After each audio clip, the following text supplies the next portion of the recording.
Welcome back to the 52nd Nordic World Championships here in Seefeld.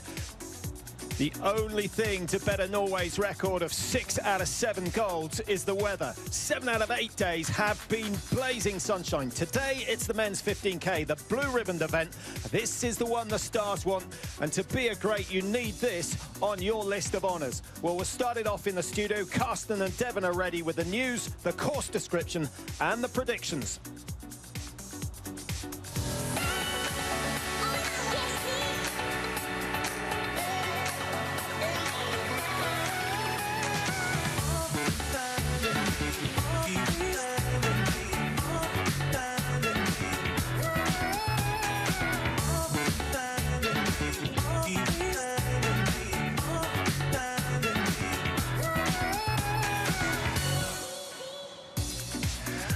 Welcome to Seefeld in the hottest day of this championship. By far it says 11 degrees, but in the sun it's more like 20. And speaking of hot and sunny, here's our expert Devon Kershaw. Nice of you to join us, Dev. Great to be here. Yeah, but we start with this developing story now in Seefeld because Austrian police did last night have a doping raid here in Seefeld, and the Austrian cross-country chief Trond Nystad confirms to the Norwegian channel NRK that 2 Austrian athletes are now being questioned by the police. They're now in detention and are questioned by the police. That's all we know right now. Your thoughts when hearing this, Devon? Oh, obviously, it's sad news. I mean, you don't want any doping scandals in any world championships, and when that happens with the host nation, for sure, it's a big story, and we'll be following closely. All right, at 3 o'clock this afternoon, CET, there will be a press conference with the police in Innsbruck. If something happens there, we will, of course, let you know as soon as possible. But let's go back to what we're here for, actually. The sports. Today, as I said, it's so hot. It's really tough conditions. You remember Sochi? You raced in Sochi. It was the same conditions there. You cut your suit wide open just to get some air. Oh, absolutely. All the athletes are doing everything they possibly can to cool themselves down. That's what makes cross-country so exciting. You know, we race in -20, and you're wearing as many clothes as you can under those tight suits. And then when it gets to today, it says it's 11 degrees, like you said, but in the sun, it's far warmer. And for sure, athletes are... I know if I would be an athlete, I'd be struggling with this heat. No question, Carsten. It's hot. It is hot, but let's go 2 years back to Lahti in 2017, because Ivo Niskanen, he had a dream to win a gold medal for Finland in Finland.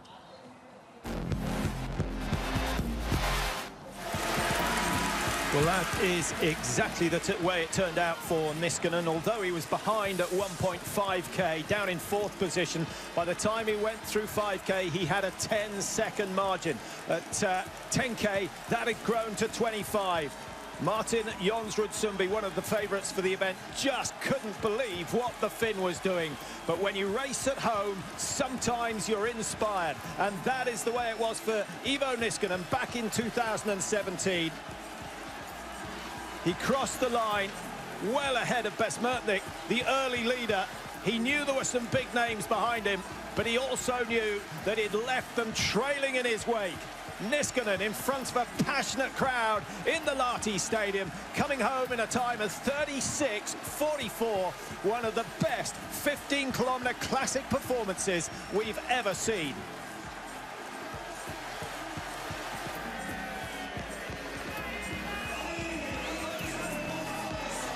Niskanen ahead of Sundby and Deerhow. Individual start for the men. It's a tale of 2 courses again, one on the sunny side and one on the shady side. It's going to be a doozy. Here we are at the most challenging part of the men's course. Let me catch my breath for a second. It's 1 kilometer from the stadium up to this point. This hill is a beast, and this is also a super challenge, not only for the athletes, but for the waxers. If you can see here, the sun just bakes this side of the valley. That means not only are the hills a challenge for the waxing teams, it's a major, major challenge. Also look across to the valley. You can see those trees. They're all in the shade. The other 3.75K, the blue, is all shaded. So for the waxers, it is so hard. If you can see the tracks, they're falling apart already. And this is earlier in the day. So later on when the race is on, it's gonna be a big challenge. There is 2 athletes to watch today. Bolshunov, Niskanen. But it's not just going to be a battle of who has the better body, who's the fittest. It's also going to be a battle in the wax trucks. Who has the best support staff, who has the best skis. Whew, it's going to be exciting. And the work doesn't stop, because after this 1 kilometer hill, it still is flat, and sometimes that's the hardest. So I'm gonna try and tackle that myself.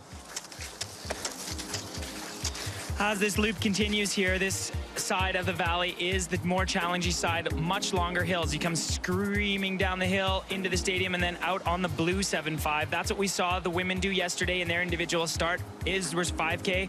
The men will do a 3.75K, back up the sprint hill, and then down into the stadium and in for another lap. Yeah, it's probably going to get quite slushy out there in the tracks. They have decided not to salt the track. They're not going to salt it. Here is FIS jury member Mike Norton. We got a lot of feedback from the coaches over the last couple of days, and the majority did not want to go that route. It's almost too risky, and to be honest, they've been out here for the last 10 days testing and testing and testing, and it would be almost all for nothing if with 2 hours to go we just threw some salt into the mix. And to be honest, it is soft, there's no question. The sun is very, very hot, but there's a pretty decent ice layer underneath, and your poles aren't really sinking in too far. I've seen worse, so we made the decision to not go with salt. No salt, Evan, is that okay? Yeah, I mean, I think it is the fairest option when it's getting so warm like this. Some of those later starters, there's a lot of starters today, and if they had salted and all of a sudden it breaks down, the likes of Schurotter, Martinson could have been affected, but now everybody's going to be slopping around in the mess together as one big happy family, so everyone has the same challenge today. All right, but you look at the starting numbers. Bolsjunov 42, Niskan 46, Magnifica 48. Martin Jonsson 68, Schurotter, world champion skiathlon 70. Well, they have different tracks. You know what, Karsten, today I don't expect them to have much different conditions. We're struggling here in the studio with the sun, so it's been beating down on the challenging parts. Like I said, the sunny side of the valley has had sun all morning. It's continuing to be sunny. I don't think it's going to get too much softer than it will from 2 to 2:30 to about 3. So I think it's going to be a pretty fair competition, but it will be really, really tough. Yeah, nice and warm day here in Seefeld. Let's now go to our reporter, Gunhild Tollnes, and she is together with the Russian coach, Yuri Borodavko. Alexander Bolsjunov, already 2 silver medals. How do you see the chances of him getting all the way on the top of the podium today? У Александра 2 серебряных медали уже. Как вы оцениваете шансы быть сегодня на вершине пьедестала? Ну, на сегодняшней гонке есть несколько фаворитов. Один из них Александр. Конечно, хотелось бы, чтобы он все-таки сбылась его мечта, и он выиграл сегодняшнюю гонку. Today in the race we have some favorites, and one of them for sure is Alexander. And we hope that he will make his dream today and he will win it. It's really sunny and warm today. How is he gonna attack the course, and what's his game plan for the race? Сегодня очень солнечно и тепло. Как он планирует бороться с лыжней, какой план на гонку? Ну, во-первых, все будет зависеть от него самого. Окончательное решение будет принимать самостоятельно, в зависимости от самочувствия и как он будет идти со спортсменами, то есть по дистанции.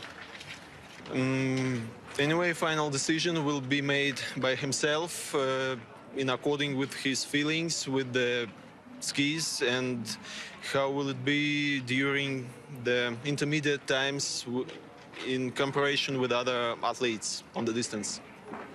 And if we go 10 days back, Devon, Bolsjunov won in Kogne by 43 seconds. That's a margin.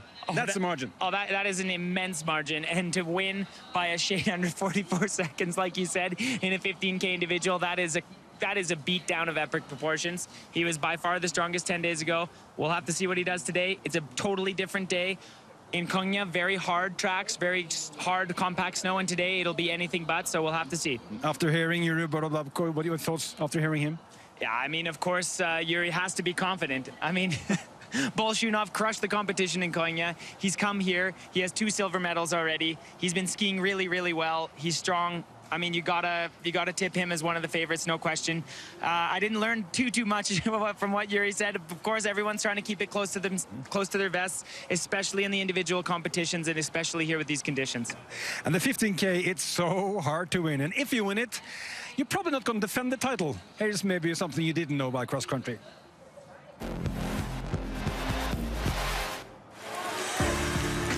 He Ivo Niskanen, as we saw, taking the gold medal in Lahti in 2017, ending a 20-year-long drought for the Finnish male skiers in the World Championships. No athlete has ever managed to win this in consecutive world titles, although Veikko Häkkilä of Finland won in 54 and 58 when the Olympic Games in 56 were also counted as a world. So he's come as close as anyone else. Norway, Sweden, Finland combined have won 39 of the 46 golds in this event, the 15-kilometre.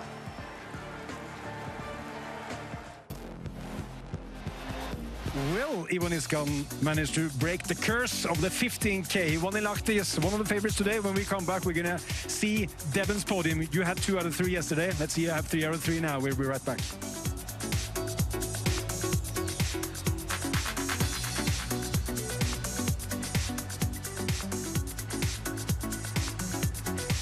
Back to Eurosport's coverage of the FIS Nordic Ski World Championship here in Seefeld. And look at this, people are enjoying the sun. It's so hot and nice today in Seefeld. We are getting ready for the start for the 15K Classic for men. Let's go to our reporter Gunhild. She's together with the Norwegian head coach. We are standing here with Eirik Myhr Nossum, the coach of the Norwegian cross-country ski team. And today, Johannes Husfeldt Klæbo was supposed to go, but he gave away his spot to Sjur Røthe. What do you think about that decision? It's an impressive decision of a young athlete. He decided together with his coach Arild on the sprint team that it probably wasn't able to be in the podium today, and he gave away the spot to one he thought would be strong enough to do that, Sjur Røthe. So I'm very happy for Sjur, and I'm also very impressed by the decision of Johannes. What do you think about the chances of the 4 boys you're sending out here today? We have good chances, of course. Ivo and Bolshunov from Russia has been the 2 best this year in the 15 Classic.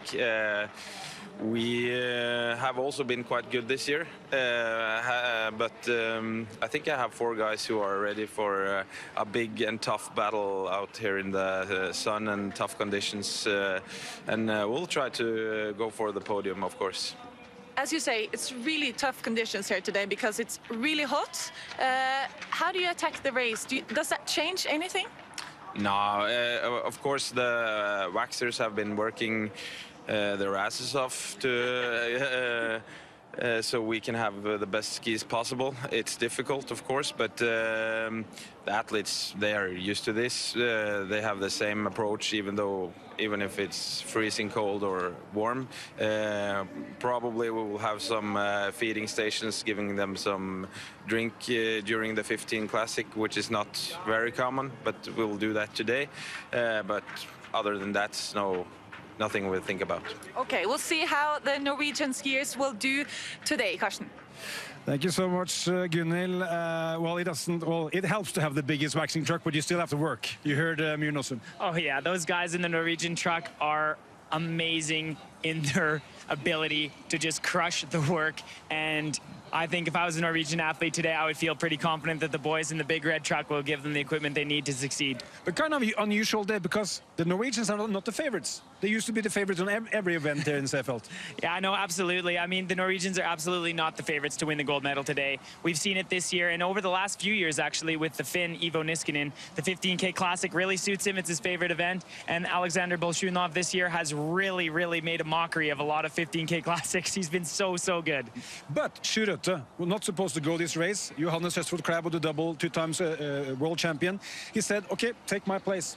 You have a better chance than I have. What can we expect from Sjur Røthe today? I personally think it's a great course for Sjur Røthe. It's especially in this heat, if it gets really loose and soft. Sjur Røthe is a world champion, yes, but he's not the biggest guy in the field, and that will really, really help him when the track gets really loose and really soft. It really favors a smaller, lighter athlete, kicking a little less hard, so you don't go right down to the middle of the earth. You float a little bit better. So I think it's actually it's going to be a great race for Sjur today. All right, but the favorite, well, one of the favorites today is, of course, Alexander Bolshunov.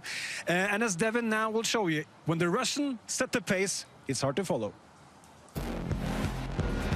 Bolshunov is one of the best classic skiers in the world, and he won the World Cup before the World Championships by a whopping 44 seconds for a reason. You see here, he is putting the Norwegians in trouble. I cannot believe how powerful he looks here. Sundby is struggling to follow, and the Olympic bronze medalist from last year, Holland, he's coming undone. Both those guys are in the hurt locker. If you see here, it is crazy. See what I mean, man? You think Sundby's gonna stay with it? I know you want to believe that he's gonna stay with him, but I am sorry. Bolshunov is gonna completely undress Martin Jonsrud Sundby on this hill. I'm sorry to say, but when you kick so powerfully like this, he is just putting so much power into every kick. Look at how dynamic he is. It is unbelievable. The meters are just exploding. In this next clip, you see Sundby, he's struggling, he's becoming stiff. His face is a world of pain, and here you go. Martin Jonsrud Sundby, super stiff, super straight. Look at the angles of Bolshunov, and the meters just keep stretching. The elastic has burst. Sundby is crushed. And in this next clip, unbelievable. No Sundby to be seen. Bolshunov, when he's on a day like he was this day, there's not many people in the world that can touch him. Maybe Niskanen, that's it. And here, Devin, here's the one to watch on your podium. Yeah, Didrik Tonsev, he's my pick for third. He's a great classic skier and he's a lighter athlete. Bolshunov, as strong as he's been this year, Ivo, he's the king of the 15K, and that's who my pick is to take this big kahuna. I think Ivo Niskanen's the world champion when this day is over. But the history doesn't say that Niskanen's going to win this. The curse of the 15K, Devin. That's true. I don't think he knows that. I don't think that's been translated into finish as of yet. And I think Ivo today, in these soft conditions, he's so versatile. If it's hard, if it's soft, he seems to be the strongest and best classic skier in the world the last few years, and I don't expect that to change today. But talking about Bolshunov, because he's quite heavy. Well, to be for a cross-country skier, he's quite heavy. And we spoke to Mike Norton, or you spoke to him, the FIS, do you remember? He said, if you're heavy, your poles will go down beneath the snow. Yeah, for sure. It's going to be a bit of a challenge for Bolshunov, and if he hasn't been so dominant in the classic races this year, I might have been a little worried. But to be honest, I think he'll adjust his technique really, really well. The Russian technicians have done a phenomenal job this whole year, especially in classic, and Bolshunov is one of the best classic skiers in the world for a reason. I think he'll be able to negotiate this well, but of course, that's why Tonsev's in there. He's a lighter athlete, and I think the lighter athlete will do a little better. And of course, we can't have a build-up to a 50K without talking about the man who still haven't won an individual gold medal, Martin Jonsrud Sundby, because Niskanen is early, Tønseth is early, Bolshunov has an early start. 68 is the bib for Martin Jonsrud Sundby. Yeah, and I mean, he's choosing that late start because he wants all the timing checks. You saw how critical that was yesterday with Teresa. Without those timing checks, I mean, Frida had it down to 4.8 seconds. So Teresa was really happy at that moment, I'm sure, that she was having all that information around the course, and she pulled it back to shade over 12 seconds at the end. So Martin Jonsrud Sundby, when I see his start order like that, it looks like he's trying to do the same thing. He wants to know where he stands out there. Right. It's 93 to the start. That means 186 guys are going to go around there twice. Yeah, I mean... Or, well, 93 two times. That's exactly, 186. exactly, you know what I mean. exactly. No, I know exactly what you mean, Carsten. And you know what? It's already beat up on the sunny side. I've been talking with some technicians, some of the athletes on that sunny side behind both of us. I mean, it's just the sun's been on there all morning. So, of course, it's soft and sloppy. It's going to be tough. It's going to be a really tough day, and of course, all that traffic on the course isn't going to make it harder, like harder conditions. It's just going to get softer and softer. So the athletes are in for a big-time challenge today. But the waxers today, are they now like, oh, let's just hope that this will stick? It will hold up for 15 more minutes after the Bolshunov has started. Oh, it's going to be a real challenge for the wax technicians, of course. But Carsten, you know what the biggest challenge is going to be?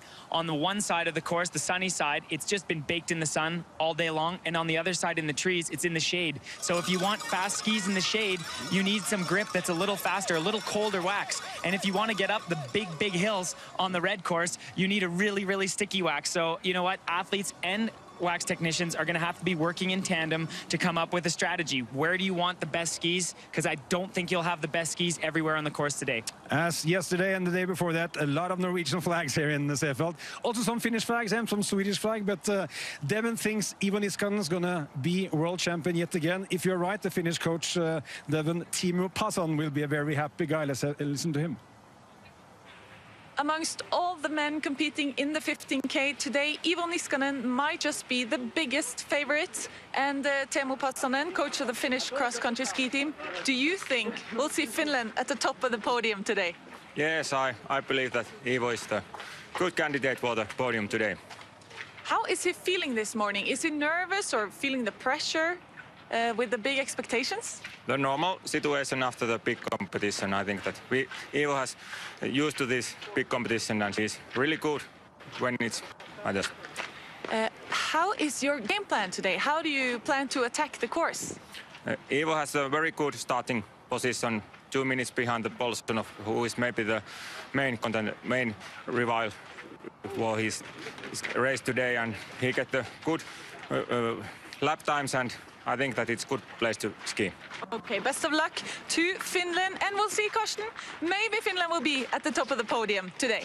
I hope the colleague from Yle is next to us, and I think they're really happy today if they can celebrate a Finnish victory. But it's a lot of nations today who can actually take this. It's more than ever. Absolutely, Karsten, and that's what makes this so exciting today. It's great. You have the likes of Bolsonov, like we've talked about, Niskanen from Finland, a few Norwegians, obviously they're strong, but you also have Dario Colonia, you have Poltarainen, you have a lot of different nations, and that's what makes a day like today so exciting for a cross-country ski fan.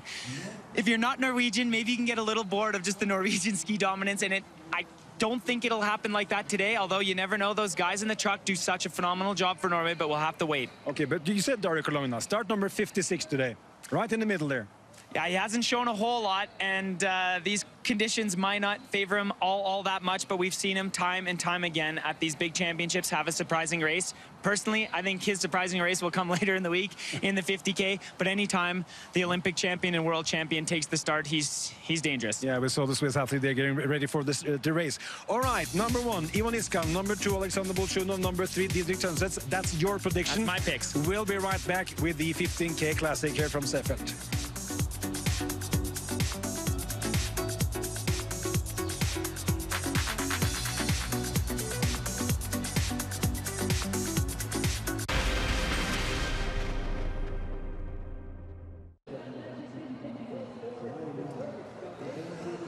Well, welcome back to Seefeld. There you see the start of the start sheet for the men's 15-kilometre classic style, and it is a conundrum for all the technicians out there. One side of the course is sunny, the other is shady. We could see some carpets in a World Championship race, which would be a rare appearance at the top level. We might see 1 or 2 athletes deciding to double pole the sunny side and then just use the wax on the shaded side. How do you see it playing out? It's a difficult one, Karsten, and of course Devon. I think they covered a lot of the options there.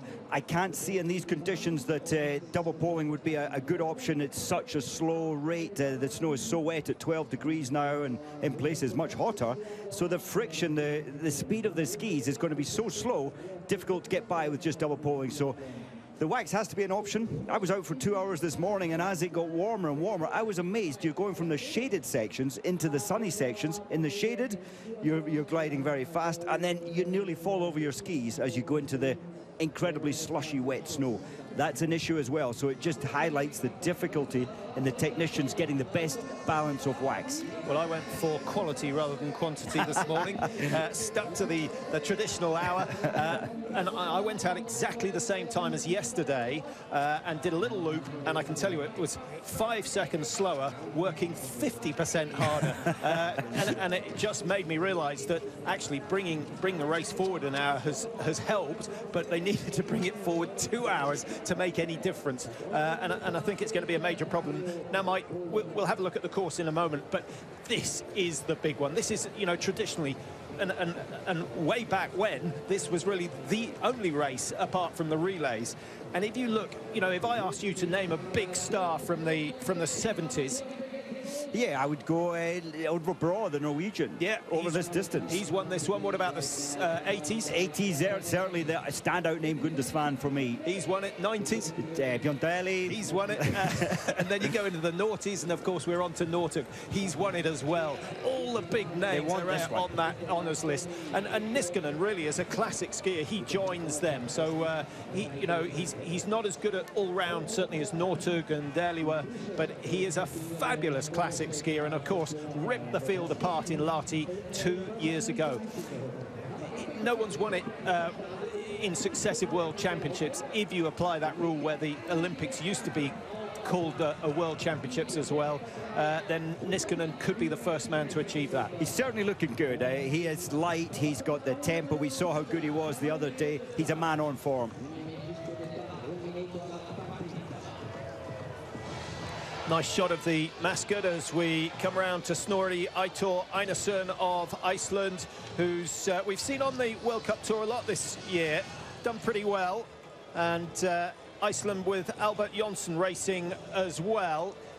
Now, 39th in the skiathlon for Einarsson. That's actually not a bad performance. He's in the top half of the field. He has virtually no support.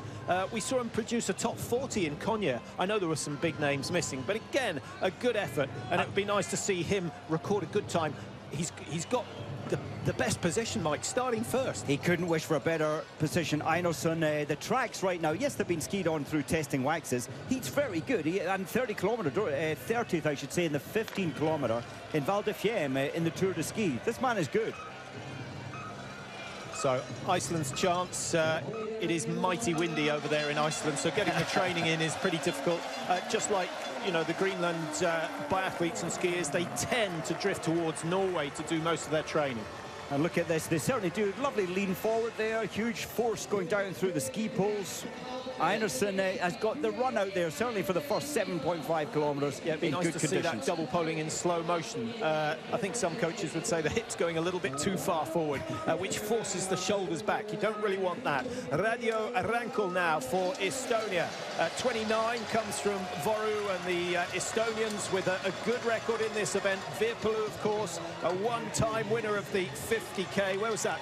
Liberec, he won it? Liberec, he won it. He'd won it previously as well, but earlier, and of course 2 Olympic gold. Oh, it's the Olympic gold medal I'm thinking of. 2 Olympic golds. Yeah, and when the Olympics didn't count as a world championship, so it all gets a little bit complicated. And you may have heard of the announcer, the stadium MC. Some days he calls this the 41st World Championship, some days it's the 52nd, depending on whether you count those Olympic Games as well. That's interesting. Andreas Virpalu, Andrus Virpalu's son, the chap we're just talking about, has won multiple medals at World and Olympic. His son isn't starting today, 24-year-old, so clearly woke up not feeling ready for this one. Well, that's a shame. But number 4 is ready. Koristek from Slovakia. Interesting hobby, breeding animals he has. Take his mind off all the training that he has to do. Well, that's pretty committing, and I suspect he has an assistant for the days he's got to go and put the hours in. Saw him in the Junior World Championships, actually. Got a not a bad top 25 finish in the 30-kilometre classic. Russell Kennedy now for Canada. He's a good sprinter, Kennedy. He got through to the semi-finals of the event in Konya, which was the last World Cup before these championships. So I think he'll be on a bit of a high after that effort. I think he will. It's a tough test, though, for Russell today. As you said, more a sprinter. This is the ultimate endurance in terms of the slushy, difficult conditions today. Good, strong, technically very good start. Wow, look at this big youngie ready for the weather. Hope he's got the sun cream on. Well, he might be a shade of pink by the time he comes in. All the sun, of course, directly onto the skin, but it all gets reflected off the snow as well. I tell you what, he might end up with burnt armpits, which would be a first, and it would be a bad way to learn your lesson. It would, and I think Andrews had a fabulous World Championships. Unfortunately, the mistake or the broken pole for James in the team sprint held them back from making certainly the finals, and I think they would have finished in the top 6 had they made those finals. Petr Knop of the Czech Republic, yeah, that was bitterly disappointing. And the Austrians, the team responsible for wiping out Great Britain in the team sprint event. Austria, as you might have heard at the head of the programme, the police have raided their accommodation. No one cautioned, no one charged, but a couple of the Austrian team questioned, which is always unsavoury, Mike, but it does show that, you know, even the host nation aren't going to get away with any shenanigans. Well, it's an interesting one. We'll have to watch this space to hear what comes next, but no, it's not nice to hear. Pensinen, just starting for Finland, comes from Jyväskylä. And this is Palmer Charette from Canada. He's done all 3 events so far. 63rd in the sprint, so didn't qualify for the knockout. Did a lot better in the skiathlon. Finished 45th in that event. That was a good run. And 10th in the team sprint. So Canada getting into the final. It should have been Great Britain there, to be honest, because the British pairing looks so much better. Well, Andrew Young was up at the sharp end with half a lap to go to hand over to James. They were absolutely in the front to get through to the finals. And James then went ahead and got chopped off, broke his pole, lost 19 seconds. You can't lose that in sprint racing. Keishi Naruse for Japan, 3rd in the national championships over 10k, which got him his spot in the team for Seefeld. And his 2nd race, that's a pretty steady start, to be honest. I think that's the sort of pace you and I might set off at, Mike. You could just see the 10 Vorlaufers, the pre-skiers as they're called, just in the background there, right side. They're skiing the track in, but you know what? There's still 7 minutes of sunshine on the tracks after they've skied on it, so it's going to be wet. T-shirt order for Paul Pepin from Romania. Not having his best season. He's way down in 129th in the World Cup standings. He's better than that. And don't be surprised if he hits a top 60 today, maybe even better. I would hope so, but money matters, Patrick. And Pepin won the 30-kilometre pursuit as an under-23 athlete way back in 2010. He showed his credentials there. And you know, when the skis don't run as well, when you don't have your 10 coaches, you can't really compete at this level. I think he's got a great engine, but hasn't always had the support. Is that when you go and have your DNA tested to find out you actually had a great-great-great-grandfather from Norway and go and get some assistance there? Maybe. The Norwegians certainly know how to support these athletes, and quite right. These are the best athletes in the world. They need supporting. Now, while we have a look at Suruta, what about, as Denis Volotka starts for Kazakhstan, what about Klæbo's decision to pull out of the 15 and hand his start place to one of his teammates? I think it's a great and honourable thing to do. I would love to have seen him do it in the skiathlon and hand that place to the Olympic champion Kruger. But clearly they had a team strategy that day. I think it was a lovely, lovely gesture for Klæbo to give that position today. And you know what? I absolutely am alongside it was Turnseth that Devon recommended. I think Suruta is going to do incredibly well today. Well, Klæbo skied past me, you won't be surprised to hear this morning. What was interesting is I saw Pellegrino out on the tracks the other day as we watched Einarsson go through 2.3. Pellegrino was out, everyone was shouting, "Hey, Federico!" When Klæbo went past, everyone just stopped skiing and stared. And watched. He has that X factor. He looks fantastic on a pair of skis. There's something about the movement. It's rather like when a pod of dolphins comes past. You cannot do anything but stop and watch. I like that analogy. It's just that graceful movement that just strikes you. You don't know why, but there's something about it. And I hope we see his flair and his style again in the 4x10, and I think that will probably help Norway. It will, and of course Klæbo, he has the swagger. He's got this incredible aura which seems to surround him, and that's why he has that aura, because he's so successful. Yeah, there wasn't a hair out of place. So Sebastian Eisenlauer now for Germany. Can they reverse their fortunes? He hasn't bettered top 40 yet at these championships. Eisenlauer from Sonthofen, and that's very close to Oberstdorf. 2 years' time. Yep. He'll be lining up, gunning for top honours there in 2 years' time, the World Championships. You will have spent a bit of time in Sonthofen. Been down that area. Military. Pikalo of Kazakhstan is next, another man outside the top 120 in the World Cup standings. Kazakhstan's best chance, of course, with Polteranin. They've won it before with Vladimir Smirnov. Actually, I think Vladimir Smirnov might have been the last Russian to win this when he actually raced in Russian colours as opposed to Kazakhstan. Indeed he was. I've got the year somewhere, but of course Smirnov was excellent. Just looking at the gold or silver necklace there, I would take that off. It must weigh half a kilo, that thing. It will help for the downhill section. Valentin Chauvin. Can the French produce something? Magnificat starts at number 48. Chauvin top 15 in Konya, Mike. First race for France at these championships as we watch Andrew Young going through 2.3. Look at the track, Patrick. It's a bath. It's soaking wet. Andrew setting the early pace, but you don't want to be 6'4" and 95 kilos and full of muscle. Yeah, it's not the best design. As Devon Kershaw was alluding to, this could be a day for the floaters, for want of a better term, the light skiers, the likes of Sundby. Who else falls into that category for you? Sundby is for me, this is his last big chance to take an individual gold. He'll be 36 next time round. I really believe in Sundby today, and he's at the back of the field.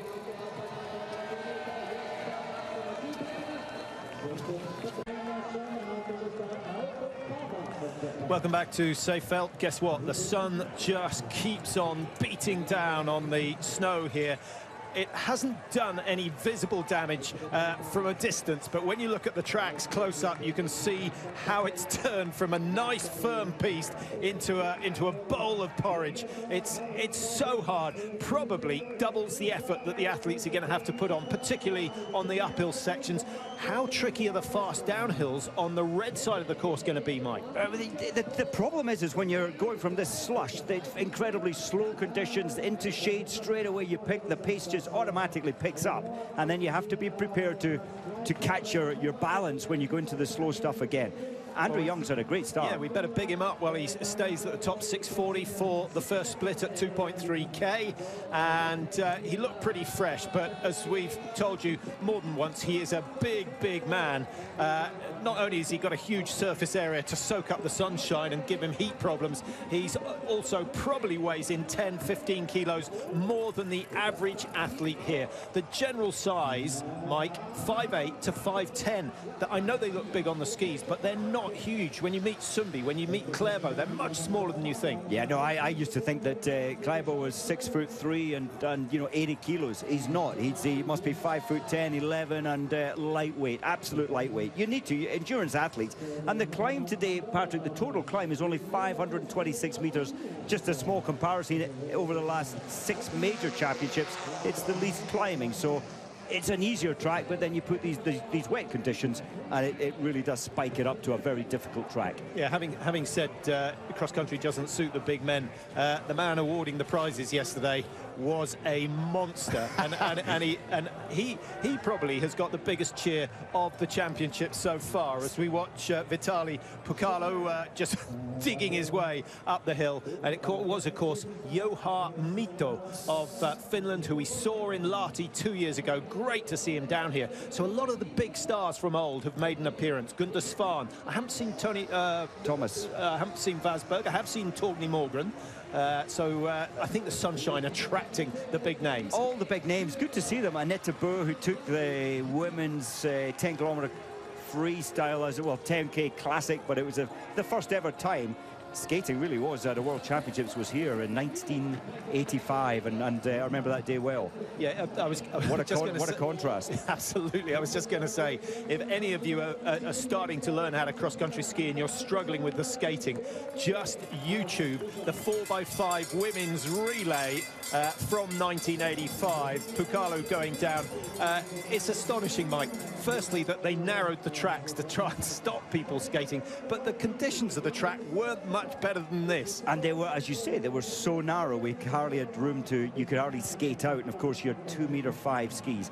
Well, Bolshinov, he's seen some of the footage as to how wet these tracks are becoming, and with Bolshinov being one of the heavier athletes, that's a slight concern, I would imagine, in the back of his mind. Yeah, and I was just wondering, Mike, because these guys race week in, week out on immaculate tracks throughout the winter, whether it be artificial snow or natural snow. So to come to a World Championships and see this, it's a bit like Manchester United having to go and play Fort William FC. You know, in the rain. The superstars just aren't used to these conditions. No, and that's a factor today. The strong-minded athletes will take this in their stride and think, hey, it's another day, I've still got to give my best. Some will be thinking, this is ridiculous, 17 degrees of sunshine, it's supposed to be winter, it's very slow. So it can play on everybody's mind, of course it can. But the strong ones will throw it aside and think, I can still do well today. And actually, we'll look at some tactics, and I think we saw Muzzy showing everybody great strategy in the skiathlon by going into the shaded part. I think we'll see Muzzy being very clever with utilising the best part of the track around this 15Ks. Yeah, the only good thing about the tracks, although you can't see it from this shot, is that because the track is, what, 2-3 inches deep, maybe a little bit more, that hasn't had quite so much direct sunshine. So they've got to make an assessment. What I found this morning, Mike, is that if you find yourself chasing your shadow, i.e. your shadow is in front of you, the softer the going is. And the closer your head is to your ski tips in that shadow, the deeper the snow is going to be. So those are the areas where you're really looking for a little bit of shade. Louis Stadlober signing the board, stating that he is a clean athlete, and his father took silver medal in this race way back in 1985 when it last came to Seefeld. Janosch Brugger for Germany, very good junior, and Germany, one of those nations that over the last 5 to 10 years have struggled to turn their juniors into senior champions. We all remember the days of Teichmann and Angerer and Sommerfeld. Sure, some would say their results weren't genuine, but they, you know, year after year they were winning the overall World Cup. But those days have gone. There is the main man, yes. Ivo Niskanen, the defending champion. How nervous is he going to be? Can he raise himself to the level he did in 2017? He was inspired that day at home in 2017 in Lahti, the heartbeat of Finnish cross-country skiing.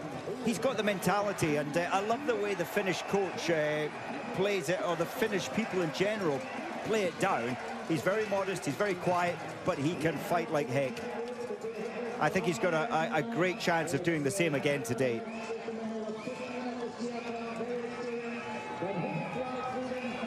Danny Rickardson, national champion over 30 kilometres in the classic style, and that is why he is included. Only 15th in the skiathlon. It's been a disappointing championship so far for the Swedes in terms of the men's cross-country. The women doing pretty well, and they have a fantastic chance tomorrow in the women's 4x5. Rickardson underway. I remember the part, Patrick, that he played in Sochi in the relay when Sweden destroyed the rest of the field. A runaway gold medal victory there. Rickardson was fabulous. I think he was third in the skiathlon. Just check that. Now, no Polteranin starting, Mike, for Kazakhstan, due to go off number 40, unless I'm very much mistaken. That is a big blow, and the news not getting through to us. And he was one of the big challengers for a top position.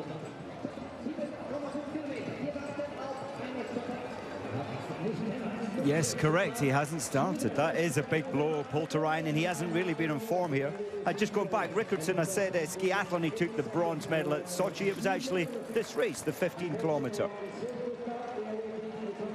Einarsson at halfway. He'll be thinking, have I really got to go around that all over again? But he's in for even more of a shock, Mike, because the conditions now, compared to his first lap, are absolutely dreadful. He's done well to get to 7.5 with no one overtaking him, and he's got the stadium to himself as he comes through. Snorri Einarsson of Iceland. What a moment for him. 93 starters in all today. So, what is it, 46.5 minutes to get everyone out on the tracks, and the early starters will certainly have finished before the last man is away. Bolshunov, the hat has come off now. We were both astonished, Mike. His walk, you know, everyone else was walking around in shorts and t-shirts. Bolshunov not only had his race suit on, he had a full tracksuit on, full fluffy hat on his head as well. What on earth was he trying to do to himself? I think that man feels no pain, doesn't feel hot sunshine. Louis Stadlober getting underway. The best hope, I think, for Austria today. Now, here is a man who many Norwegians thought should have got a run out in the skiathlon. He's a very good finisher over the longer distance, but no, he was kept in the stables while the likes of Iversen and Klæbo were out on the tracks, finishing 30th and 31st. Tønseth certainly can do better than that. His first race of the championships. Don't forget he won the mini tour in Lillehammer at the beginning of the year, so if he can show that sort of form today, he's dangerous. And I think Tønseth, the one aspect of Tønseth's physique this year is he's lost muscle, he's lost weight, and that's ideal for today. I really believe that. They'll soon be getting ready for the sunshine. Look at those arms. Yeah, off come the arms. Oh, to be able to do that to a ski suit that costs you 250 quid. Oh, man, I was so proud of my one ski suit that I'd get a season, sometimes two. So, the big hope. Iivo Niskanen of Finland, the defending champion. Will he become the first to defend it from one year to the other? But I think it's a little cruel on Häkkilä, who won 54 and 58, Mike. That was a fantastic effort. Niskanen, though, will be the first to win within 2 years of his last victory. Talk us through his victory in Lahti. Lahti, it was incredible. It was his big aim for the whole season. Big names all around him, and he went out strong. He went out, you mentioned earlier, 4th at the first checkpoint, and then it was 1-1-1 all the way to the line. He got into his rhythm. He said he hardly barely slept the night before. That was the pressure, and I'm sure it was the same last night as well. Sometimes when you're up for a race, you just can't turn the brain off, but you can still relax through the night, even though you're awake a lot of the time. Now, next to start is Maurice Magnificat of France, Mike. I think it's fair that we talk about Clément Paris, who raced in the skiathlon. Incredible story. I saw him out in the tracks today, and a Frenchman shouted at him, "Stop, stop, I need to talk to you." What happened to Paris was he was brought in because Magnificat could not race the skiathlon, wasn't well, and on a train for about 10 hours across from France the evening before that race, and he finished 5th.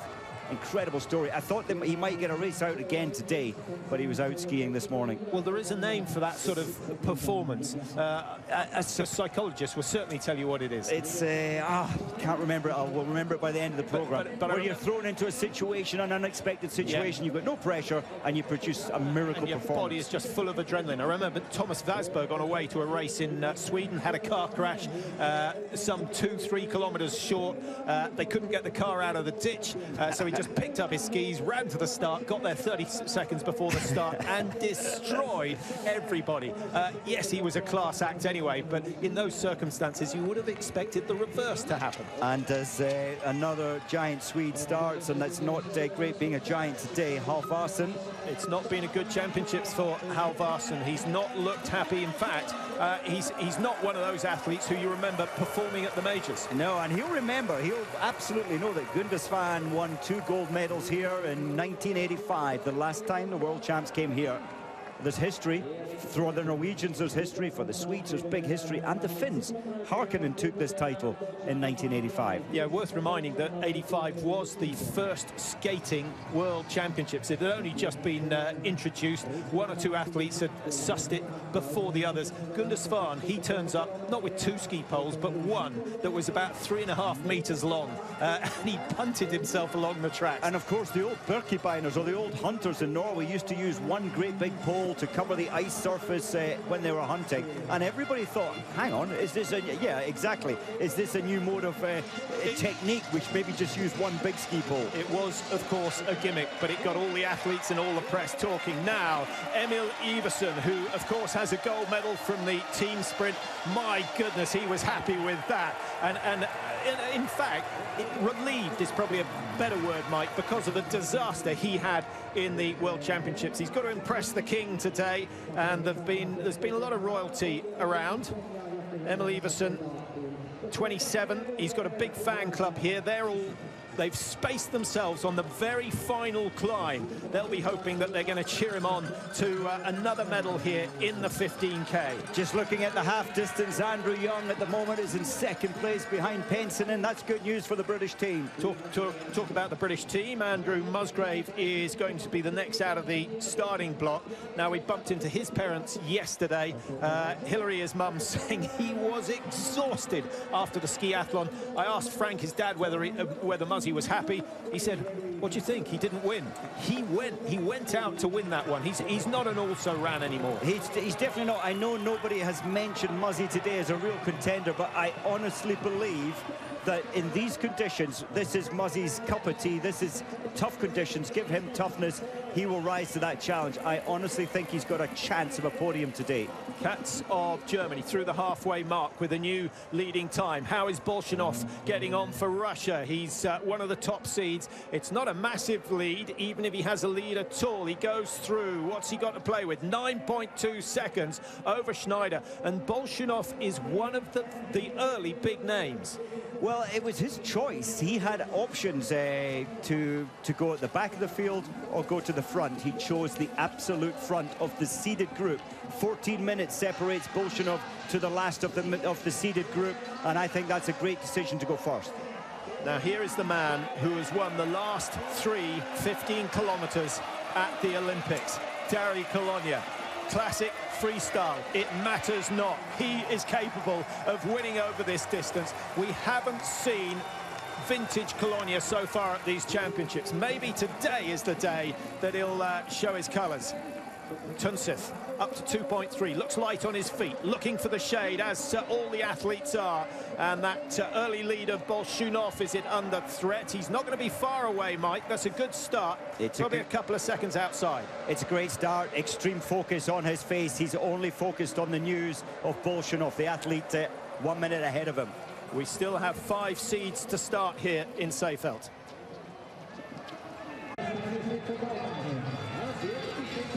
Short sleeve order for most of the athletes today. Baumann with a new lead time, going through the 7.5 kilometer stage, halfway on this 15-kilometer classic. The 5th medal for the men at the fourth medal for the men at these championships. Their 5th one will be the 4x10 relay in 2 days' time. Norway, incidentally, if you've just joined us, have been totally dominant. 6 out of 7 gold medals have gone to them. They've also picked up silvers and bronzes. They've won as many as every other nation put together in terms of the cross-country, but they're not that far ahead in the medal table, Mike, because they're not doing so well on the ski jumping, where Germany have been totally dominant. Germany certainly are, but Schmertnik, he's fresh-legged, lightly raced, a little bit of an unknown, but when you wear that red suit, you're there for a reason, and that's to win medals. And Russia's Bolshunov is leading at 2.3. He's leading at 3.75. Most athletes are over 10 seconds behind, but Tunseth and Niskanen are close enough to believe they can challenge. They're at 2 and 4 at the moment. Halvarsen, who had a good start, actually, he's gone through 1.1 with a lead of 2 seconds over Bolshunov. We will see in a moment. He's not far outside, Mike. This is the best run we've seen from Halvarsen so far, 1.5. It's a great start. Halvarsen, he's got credentials. He has often in his past won medals at majors in the team and individually, but he hasn't really been in form at these champs. Look at this, everyone wants the good line, the inside line. We mentioned that the importance of getting the right line here. Well, I think he might get a yellow card. I'm not looking forward to the day that you're on the jury. There won't be anyone left in the race come the end. Rules are rules. Rules are rules. Andrei Larkov now for Russia. Now, he produced a good run in Lahti earlier this season, finished 6th in the 15K there. This is Iversen of Norway. He's moving quite nicely, Mike. He might be within 5 seconds as well, so there's a gathering of big names in the lead at 2.3. Just thinking, when we watched Bolshunov come up here, he was so relaxed and easy. There wasn't tension, there wasn't fear, he was barely breathing. So I think Iversen is trying to stay with Bolshunov's pace and looking a lot more tense. You need to try and relax in the flow, like a runner does. Like any sport, you've got to relax in between the work phases. Sjöruta. Now, if you think it's going to be a light man's day, it could be him. It could be him. He looks a little bit nervous, but that's understandable. He's the last of the big seeds to start. We have Francesco De Fabiani first. What are Italy's chances? I love his attitude. I had a brief chat with him the day after his, bronze medal with De Fabiani, help me out. team sprint, of course, Pellegrino. And he was looking so relaxed. What about Muzzy? How's he getting on? He's still some way off the marker. He won't take the lead. Look at these arms. What a physique of muscle. He needs them all today. No, he's a little off the pace. Yeah, he's down in 11th at the 1.1 at the moment, Muzzy. So and look what he's doing. I knew he would read this better than anybody. So he's way over where the snow is faster.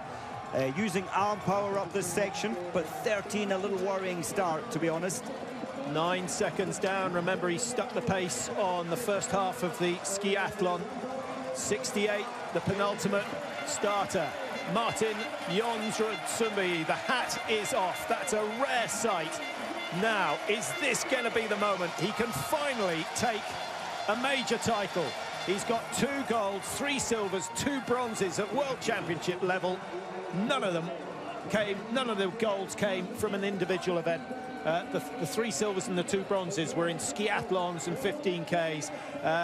He can do it today. I think the conditions probably play into his hands. He's starting 13 minutes behind Bolshunov, who is setting the blazing pace.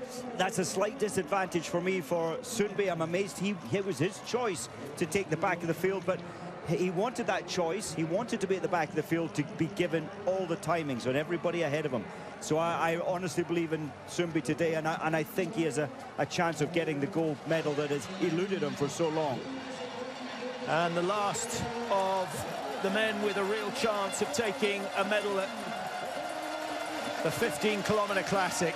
Surota, he already has 1 golden medal around his neck. That came in the skiathlon. Brilliant tactics. Very, very patient. He fed off the work done by Alexander Bolshunov of Russia. Quite rightly, it's all about winning. He knew how to win it. It's all about efficiency, and if there's a giant of a man ahead of you who wants to take the pace all the time, tuck him behind him. It's an easier journey. Yeah, and also, Mike, worth saying that the skis that the Norwegian team on certainly helped. There was even if it was only 0.5% quicker on the downhills, they had less work to do. Spread that 0.5%, 0.1%, whatever, over 30 kilometers, it's a factor. Small marginal gains. Well, Einarsson is still fighting hard, trying to maintain his technique, having to herringbone because the wax has deserted him. The grip wax, that is. Well, Velicianin has been a big name for many, many years. At the Olympics in Sochi, of course, the silver over 50 kilometers, I suppose, his biggest prize. That came in Falun. He won in Falun, the skiathlon. Skiathlon in Falun. He's now 36, so coming towards the end of his career at this level. His reputation, of course, taking a bit of a knock in Sochi. Hasn't done a huge amount since then, apart from that win in Falun. That's right, and he's lightweight, though, and when it comes to classic skiing, Velicianin is efficient, and you just see, again, the body language there. There's no real fear or tension.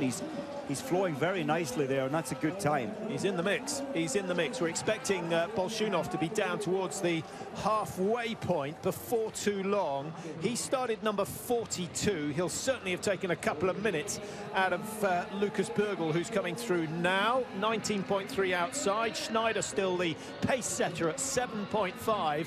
And actually Jonas Baumann of Switzerland sitting in second. So 1-2 for Switzerland, 3-4 for Germany at the halfway point. But it will change.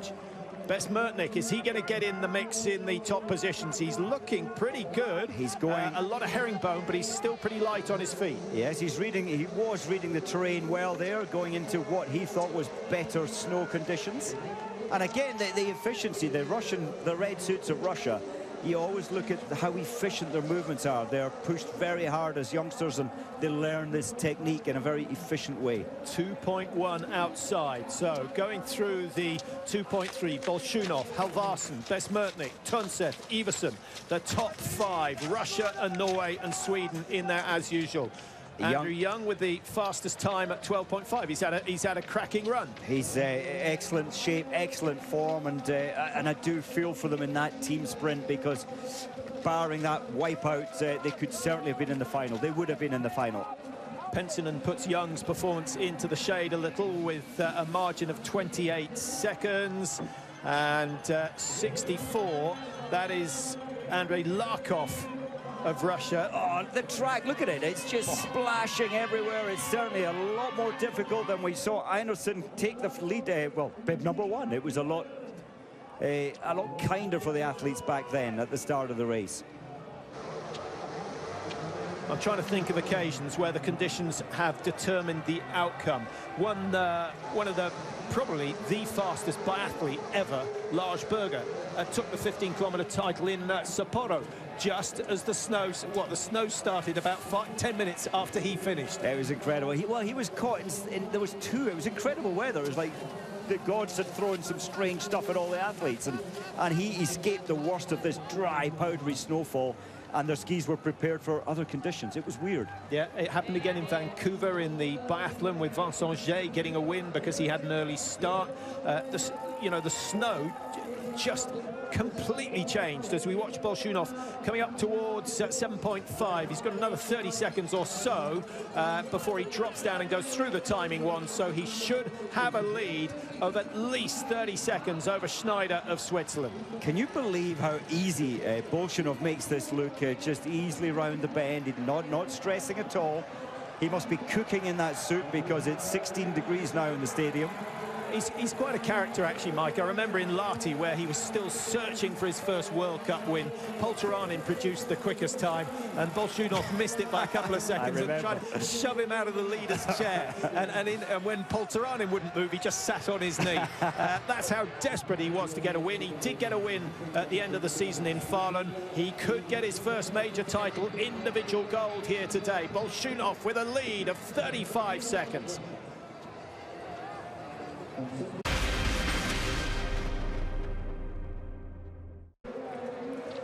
Welcome back to Seefeld. Exciting times down in the stadium. Bolshunov, we saw setting the fastest time at halfway just before we left for the break. Norway with Didrik Tønseth have challenged that. They're half a second outside, and Tønseth might actually starting a little bit slower than we saw from Bolshunov. So he's obviously the man travelling the faster at the moment. Yes, he looked very, very comfortable coming through the stadium at half distance. Here's Niskanen at half distance. This is going to be very worrying for the Finnish coaching staff and for the wax technicians. Oh, it's 7.1, I beg your pardon. It's not as bad as I thought it was going to be. He's certainly still in touch. Well, he's going to have to up the work rate on the second. You can see the breathing, and Niskanen isn't looking as comfortable as he did 2 years ago in Lahti. Here comes Snorri Einarsson for Iceland. First man across the line, which is a real achievement, having started number one. That was probably his aim at the start of today, and he's done it. 42 minutes, 42.01. That is a slow 15K. We've seen times down around the 35, 36-minute mark for the 15K Classic. I don't think we're quite going to get that far down. Just trying to find where Einarsson was at 7.5. There's, of course, athletes still coming through there at this point. Well, the top positions at the halfway stage at the moment. Obviously, Bolshunov with the lead. Tønseth of Norway in second. Niskanen of Finland third. Only 7 seconds separating those three. Then there's a gap back to Uli Schneider of Switzerland, who is 35 seconds off the break. Further back on the course, 3.75, Mike. Bolshunov, Iversen, Besmertnik, Tønseth, Halvarsson, all within 4 seconds of each other at 3.75. And those names will be coming through the halfway marker throughout the next 5 minutes or so. And we expected Baumann, Jonas Baumann, the man from Splugen, but lives in Davos, to set the early pace. He's good. He's had some good positions. 9th in a 15-kilometer freestyle, but he's got the endurance, he's got the pace. Halvarsson, who looked as though he was going to challenge earlier on, second fastest through 2.3. He's in 5th at the moment, going through 3.75. Oh, the clock is working against him, Mike. He's trying to look at the big timing board on his left. You'll have a glance up there, but it's working against him. A very aggressive start, but fading now. Well, he's got another 10 seconds at least before he goes through the one, so he's going to be 20 to 25 outside. The pace for France just coming through that was Maurice Magnificat. We'll try and update you on his performance as we watch Halvarsen. Actually, Magnificat started a minute ahead of Halvarsen, so he's doing absolutely nothing here today. He is 1 minute 8 seconds off Magnificat, so clearly he wasn't well at the beginning of these champs, and it hasn't. He certainly hasn't found his best form. Just seen Andrew Musgrave going through 3.75. We'll try and find out. He's in 13th position at the moment, only 16 seconds down, so that's not a bad effort from Muzzy. He can still get himself back up into the top 5 or 6. Young is holding first position, not for much longer, maybe another 10 seconds. Pensinen started steady. He's paced this one very well indeed. He's going to have a lead of over 30 seconds on Andrew Young of Great Britain. But that's one of the best 15Ks we've seen Andrew Young produce. He's a specialist sprinter, Mike, but just wanted some experience over the 15K distance here at the Championships. I think that's a wonderful performance for a sprinter. Andrew Young's time will stand quite proud by the end of the day. And of course, mum and dad, trackside, a special moment for them. They're very proud of him. Everson now 14 behind after completing the sunny loop, which he's got to do again. This can only be Andrew Musgrave with the white headband. The top of the suit is off because of the heat generated out in the stadium. And Musgrave, well, he's going to be, what, 15 seconds or so behind? I think that's just fine for now. He'll need to open the pace up. He'll get the information on how it's going from those behind him. Ironically, he found the classic phase of the skiathlon very, very easy.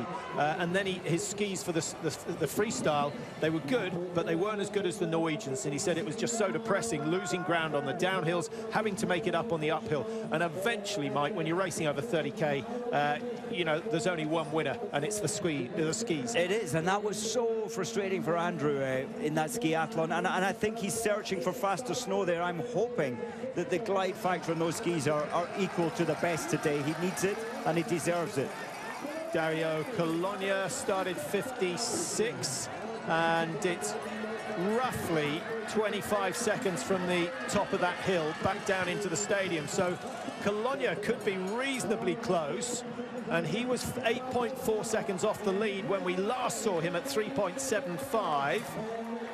He's certainly not going to be 8 seconds off this time, and this is a good performance, Mike. It's a fantastic performance, and Dario, well, he was mentioned today, but not many are putting him in their sort of favourite 5, but you can never write this man off. 3 consecutive Olympic golds at this event, classic and freestyle. So 13.6, medals still a possibility. Coming into the finish, Florian Katz of Germany, Andreas Katz, I should say, and he's going to be some way behind Pensinen. Now, Pensinen's performance, Mike, it's not going to win medals. Oh, he's inside. Pensinen's performance, does the fact that he's so far behind, do you think that indicates that maybe Niskanen will have a problem with the skis? It can always be an indicator if, you know, from athletes in your own team, the technicians are putting the same preparation on the skis, so it is a good indicator. Eichenlauer, they started one behind the other. He started 1 minute behind, 30 seconds behind Andreas Katz. Well, the news from out on the course, Mike, is that Didrik Tunseth has put an 18-second margin between himself and Bolshunov, between 7.5 and 9.8. Tunseth has exploded out there. Bolshunov's candle has faded a little, and that's bad news. When you lose that margin, Bolshunov suffering, Tunseth probably maintaining the same rhythm and pace. That's great news for Norway. That's incredible. And Tunseth was only half a second down, as we know, at 7.5, so only a couple of kilometers later he'd taken 18 seconds, and that's the climb out of the stadium, 18 seconds out of Bolshunov. Now, a World Championship schedule, Mike, is much tighter than an Olympic one. And when the racing is as hard as it is here because of the conditions, do you feel it's wise to rest your athletes and pick and choose the events rather than try and do the whole lot? I think so. Bolshunov is one of these athletes that seems to recover quickly, but it has to have a latent effect in your muscles, your energy levels. And this man, Velijanin, hasn't raced here much, and he's got a 10-second deficit. He'll probably close that down, reduce that gap as the race goes on. Well, he was 6.8 behind at 3.75, so he's lost a bit of ground to Tunseth, and he's lost ground to, of course, Bolshunov as well.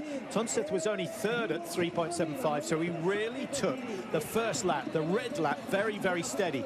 But since he's gone through the halfway, he has flown out on the course. What about Bezmertnik? Is he going to challenge? This is looking pretty good. Definitely. Oh, my goodness. Look at that, 11.4 inside. It may not be Bolshunov's day, but Bezmertnik is in the money. And you mentioned the effect of continual racing, stress every day, high pressure every night in your preparations. Bezmertnik, of course, came third in Konya the weekend before the championship. Almost a minute behind Bolshunov, which is why Devon Kershaw felt that Bolshunov must get on the podium today.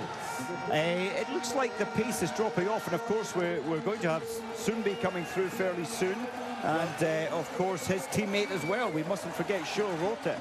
Bezmertnik versus Tunseth looks to be the battle out there at the moment. We're still waiting for an update on Sunbi as we watch Baumann into the finish for Switzerland. I think Katz is safe. He is. Katz stays #1 for Germany. Switzerland going into second place with Baumann, and Eisenlau down into third. If we go back just a little bit to 5 kilometers, Bezmertnik really sort of lit the fuse, Mike, at around 4K, and he'd built a little lead over Bolshunov by 5 kilometers, and as we've just seen, he's extended that to 11, going through the 7.5. Well, Sweden sound happy. Just need to get that split time.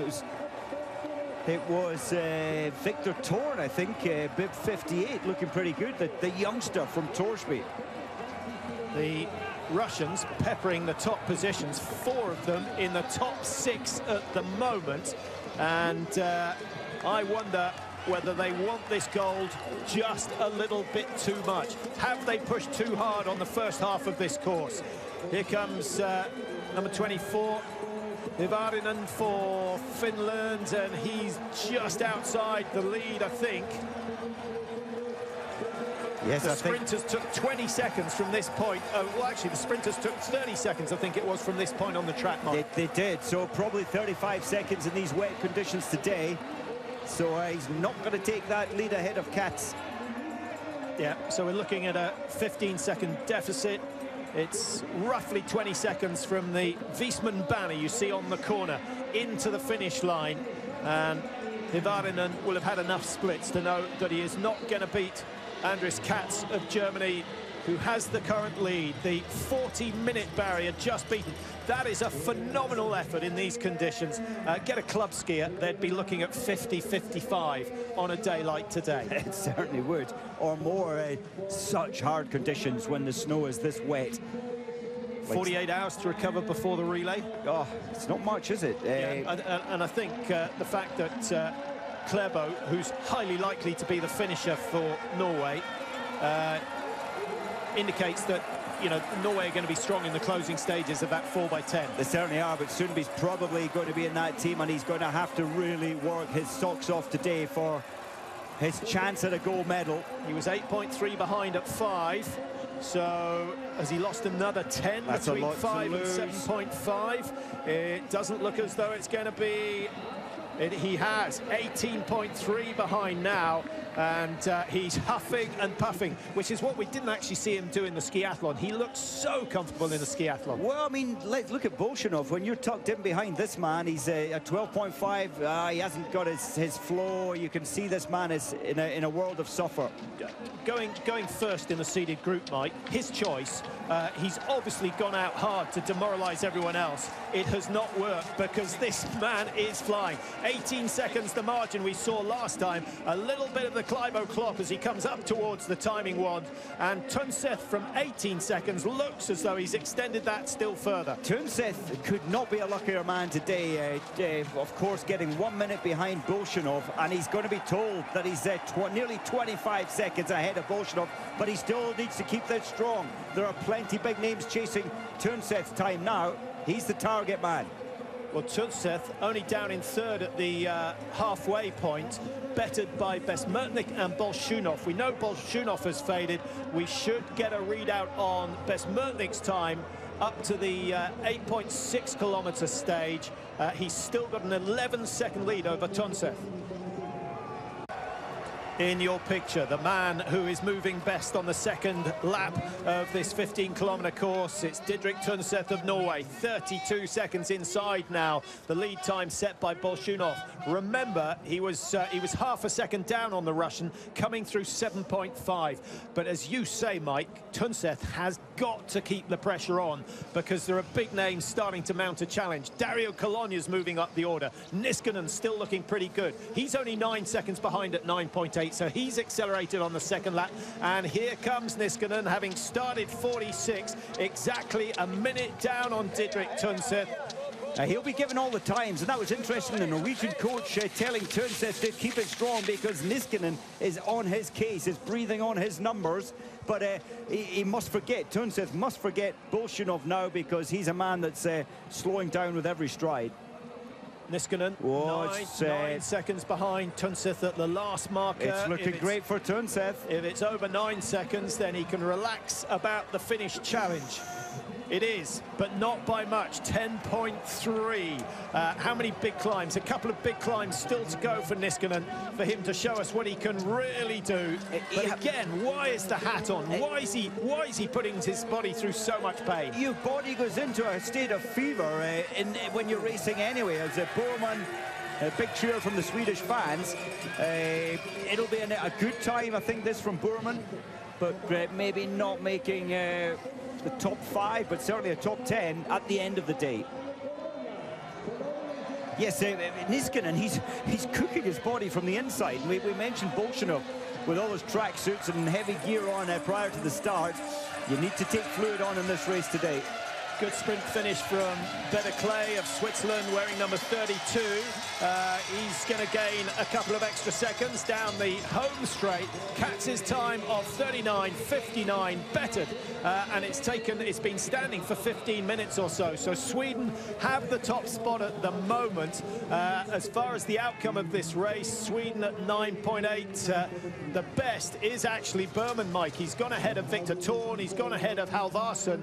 So they are struggling. Andy Musgrave has gone through 9.8. He's up into 7th position, but the margin is 39 seconds. So again, another brilliant performance, but it's not the podium that he so desperately wants. He's so hungry. This isn't Muzzy's strength, but he did show it the other day as his strength. What about Halvarsson? This is what comes from hitting that first 3 kilometers so hard. He was there at the sharp end. And Iversen, this is a tired man from all the races he's done so far. Yes, he backed off in the skiathlon, but when you're involved in the sprints and of course the team sprints, it's tiring. It's still 4th though. I mean, a chance for a medal maybe. Adam Konya of Hungary just behind Iversen now. Yeah, he might as well keep going, Mike, because he knows that if he's hurting, everyone else is hurting as well. Here is Andy Musgrave, looking full of running at the moment. Beautiful long stride from Musgrave. The classic has been his problem over the years. Now, can he get it down to less than 30 seconds? We've got Bolshunov at 24.9. He might be able to get in front of the Russian come the end of the day. He's still got another, what, 8-9 seconds to go before the clock will stop. So he's over 30 seconds behind, but it's still a brilliant performance from Andy Musgrave. Certainly is. It's going to be inside Niskanen, and that's a feel-good factor for Muzzy. I love the way he's just still constantly trying to get the best part of the track, stepping out. Poor old Bolshunov. Yeah, he hates finishing second. That's not going to happen to him today. He's going to be way off the podium. Look at the sweat on his brow. Absolutely exhausted coming into the finish. And the fight that we normally see from this man has gone. The heat has sapped his strength. He's used to training and racing at -15, -20. The cold just doesn't bother him. But the heat of today, which begs the question, Mike, why did he spend 45 minutes skiing around in a full tracksuit with a full hat on? Quite amazing, quite amazing. Well, he just doesn't, maybe he wasn't feeling it. Coaches must have said that maybe to strip off some gear prior to the start, but it's still a good time, Patrick. It's probably not going to be a medal today. Someone rather rudely referred to Bolshunov yesterday as all brawn, no brain. tactics have certainly been his weakness over the recent races. 24 inside Berman, great time, but it's not going to stand the test of time because Didrik Tønseth, who has been the man travelling best on the last lap, could be on his way to the gold medal. Is this going to be Norway's 7th gold from the 8 races held in this stadium over the last 8 days? It may well be. 34.2 seconds the margin. He tired over the last kilometre, but my goodness, he had a race plan, he stuck to it, and he's produced an astonishing time. Incredible performance, so relaxed into the line, but the legs could not support him. As soon as the brain set him across that line, I can relax now. Niskanen was in 3rd place going through 11.25, and he had, what, 12 seconds only to make up on the leader.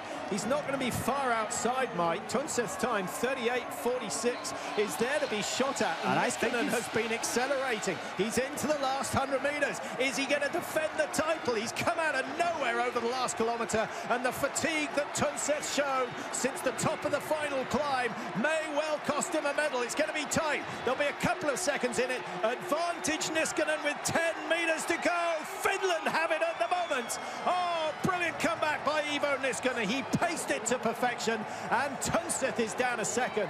Wow! What an advantage, starting 1 minute behind your main rival, one of your main rivals. He had all the timings to be given to him, and he fought so hard in the last 2 kilometres. It is not over quite yet. Dario Colonia, 21.7 behind. Look at that. Niskanen, Mike, at this point was 10 seconds down on Tønseth. So he's had an electric last 2 kilometres. Tønseth went with 7.5 to go. Niskanen left it to 5 to go before he started accelerating. It has paid off massively.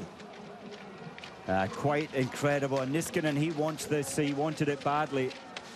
To pull that kind of time back, yes, Tønseth was fading a little. Everybody's exhausted today because this is training, but look at this new time from Bersmertnik. 7.5 ahead of Tønseth. He'll be informed that Niskanen is still very dangerous, who was 9 seconds behind that time at this point. 3 o'clock local time, Mike. I'm just wondering whether we have more shade on the track. We do have more shade on the track, and I think it's helping the later starters. So Niskanen can't celebrate quite yet. Remember, he is the defending champion, and no one has defended this title. Tønseth, he must have thought it was going to be his day. He's still got a chance of a medal.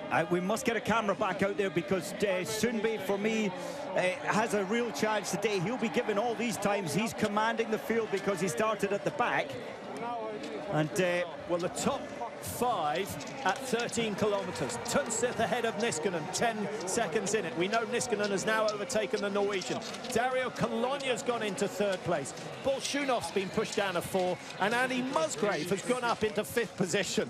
Sundby we need to keep an eye on. Sundby was in 3rd, going through 9.8. So Sundby is picking the pace up, 11.5. He's still 3rd, only 6 behind. 6. They're getting quicker, Mike, and the downhills are getting faster as well. That may well be where Niskanen got his advantage over Tønseth, but actually he only started a couple of minutes behind him, or a minute behind him, so I think that we can rule that out as an advantage. I think so. I think it's very much very similar at the moment, and Sundby will not let go. He's in 3rd place at 11.25. Bersmertnik now the leader at 11.25, as you said. He also is waiting to go through 13. Here he comes. Tønseth, 33.36. He's got it by 7.1.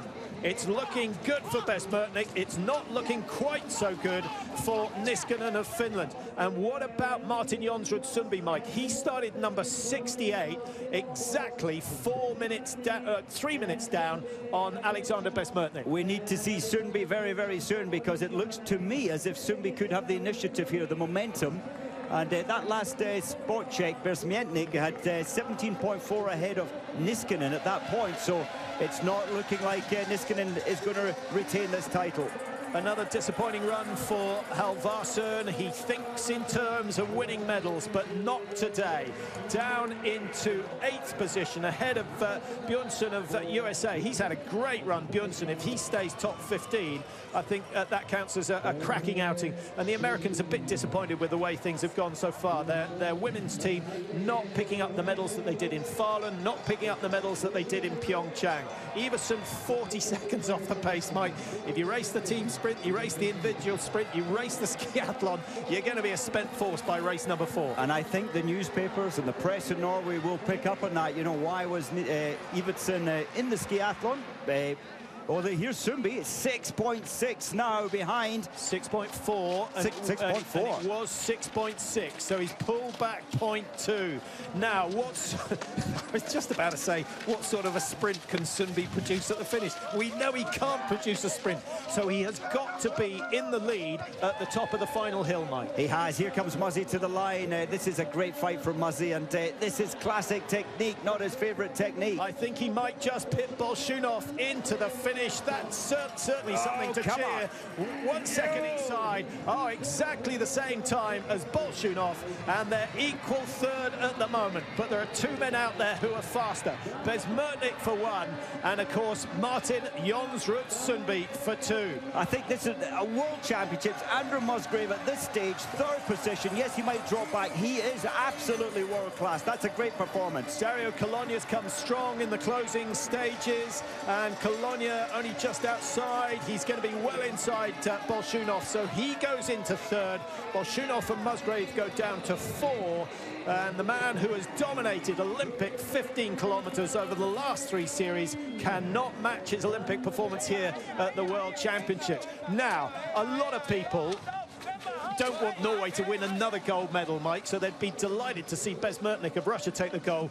But an equal number, maybe even more, would love to see Sundby take an individual gold. Perhaps the best skier ever not to have taken a major gold at either the Olympics or the World Championships. Very much. Look what he's doing here, Patrick. It was nearly 7 seconds last time of asking. He's sniffing a gold medal, and this man is like a Rottweiler. This is his big chance. I thought he'd win today. I really did. The bookies didn't, but he intelligently started at the very back. It's not over yet. He needs to really fight for this gold. And look at those margins. He's gained between 12.5 and 12.9. He's gained some phenomenal amount of time. He is the man travelling quickest out there. Has Besmertnik got the time to react, Mike? Probably not, because Sundby intelligently is getting the times, and he really has dragged a lot of time out of Besmertnik up that last climb. Now he'll try it on the next climb as well. We haven't heard anything of Suröte, who came in instead of Klæbo. No, he was down earlier. He was down on Sundby's pace by quite a margin. Yeah, that last we saw, he was 8th at 9.8, and the margin was already 30 seconds. Sundby, he's upping his game. He's got to drop down the hill and then back up the other climb. Here's the man who could well take the lead away from Niskanen of Finland in the finish. It's Niskanen, Tunseth, Cologna, Bolshunov, Musgrave as we stand at the moment. But Besmertnik and Sundby both look as though they're going to better those top 4 times. Fabulous technique there from Besmertnik, sliding the foot as far up the hill as he possibly can. He's not skating, is he? They certainly all are around a bend. They're allowed to step turn. I think that Niskanen realises that dream of taking 2 in a row is not going to happen. Looking for the shade on the inside, Besmertnik. That might be worth an extra 0.5 of a second down the hill, but it will give him that extra little bit of speed. He rests for 50, coming into the finishing straight. 32 seconds to play with. The lead is about to change, and it's going back to Russia for the 3rd time today.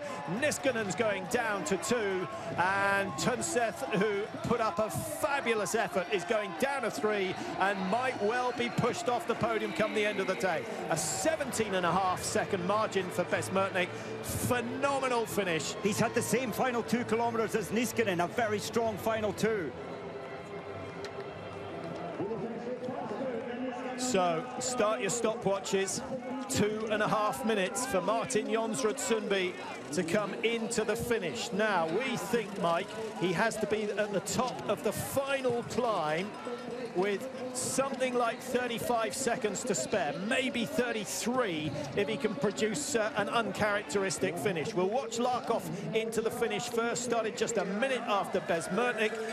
He's too far out, 17 behind, or 17 ahead on the turn, so we can calculate roughly what Sundby will do when he comes round that corner.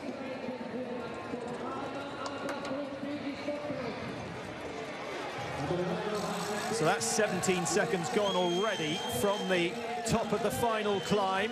Well, Larkov looking like this is going to be so tight to Niskanen. He'll know it. He needs to push this. He may not quite make it to the line in time to get Niskanen. 27 seconds.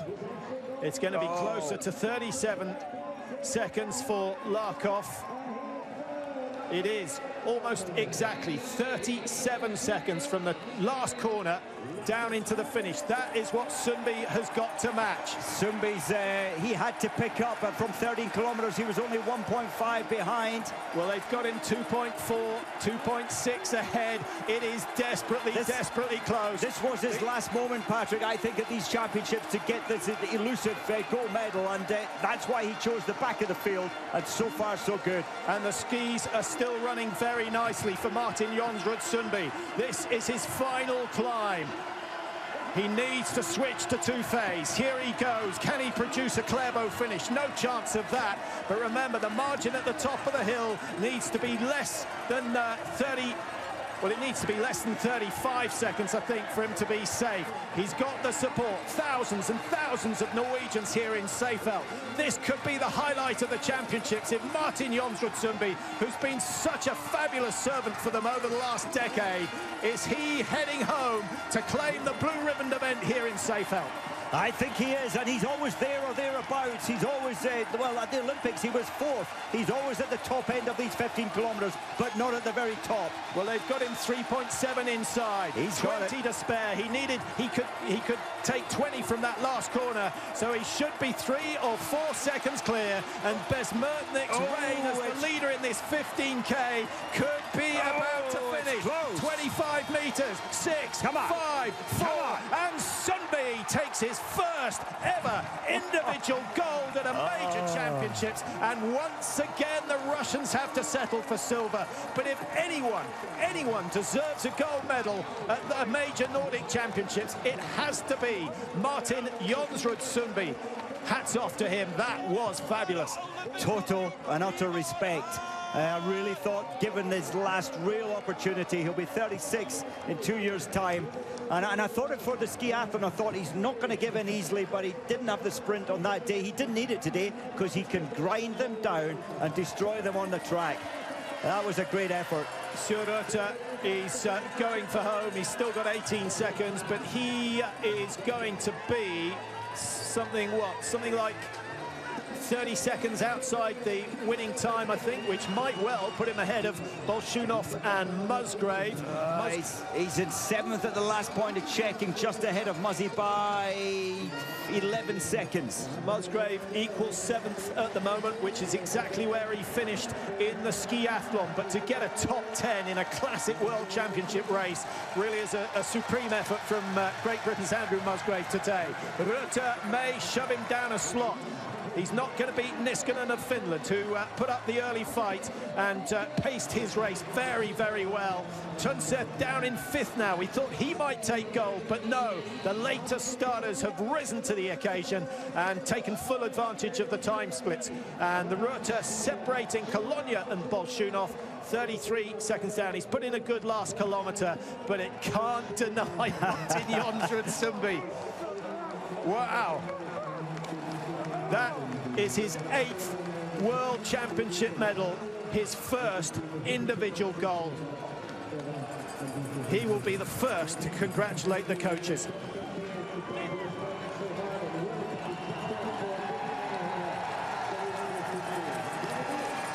(38.22). Mike, no one really cares who wins as long as we have a good race. We had a brilliant race yesterday between Carlson and Johaug. Today tops the lot. It was to the line, and the wise old owl Sundby, he took the worst option going at the back of that elite group, but he knew that he needed to have a super view of the whole field ahead of him, and he can dig deeper than anyone. I'm so happy he's got his gold medal at last. So Sumbi gold, Besmertnik silver, Niskanen bronze.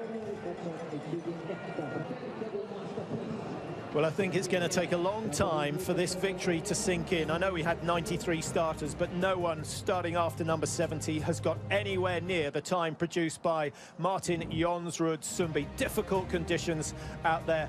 Mike, fantastic to see the emotion.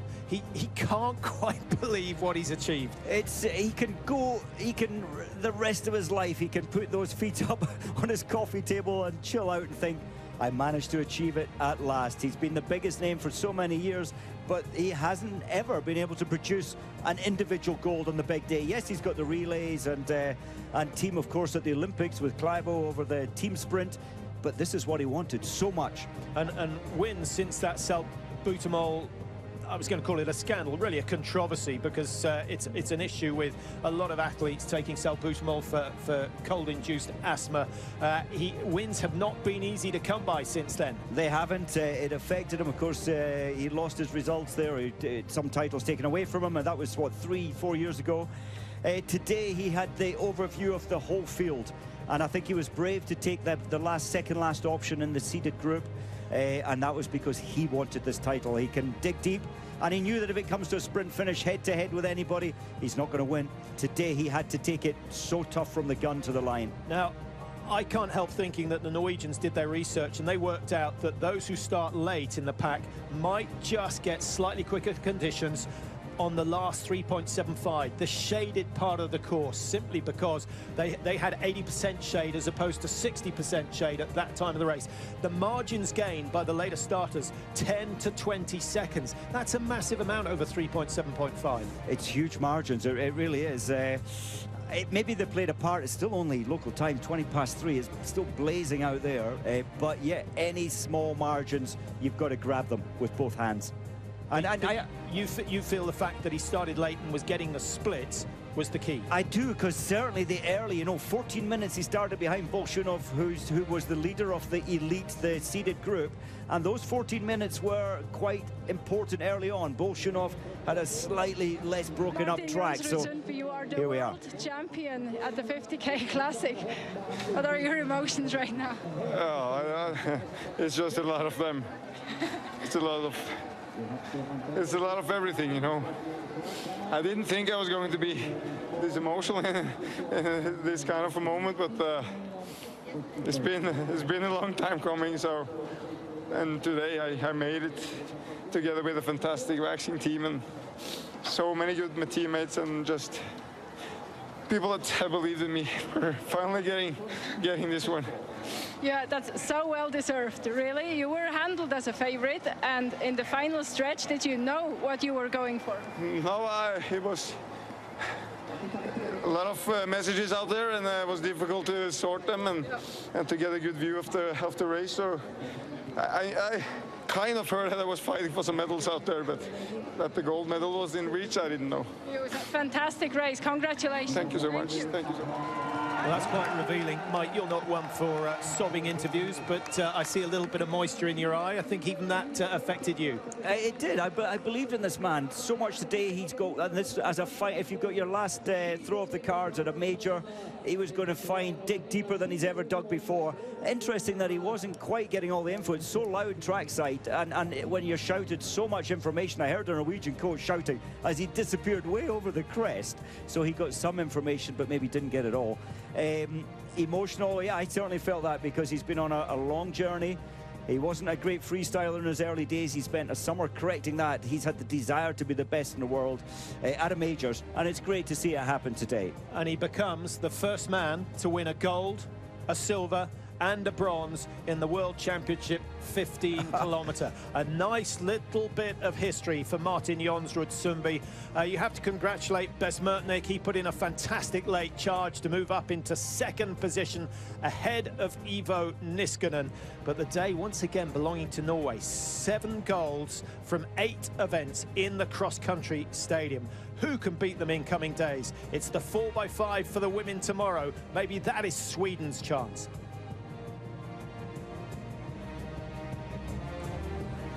And what a sunny day this is, not for this guy, but for Martin Jonsrud Sundby. And now we can never ask him again, how does it feel not to have an individual goal today? He's got the championship. Yeah, and the way he did it with such style. He was over 18 seconds back at the 7.5K mark, and he stormed back to win it.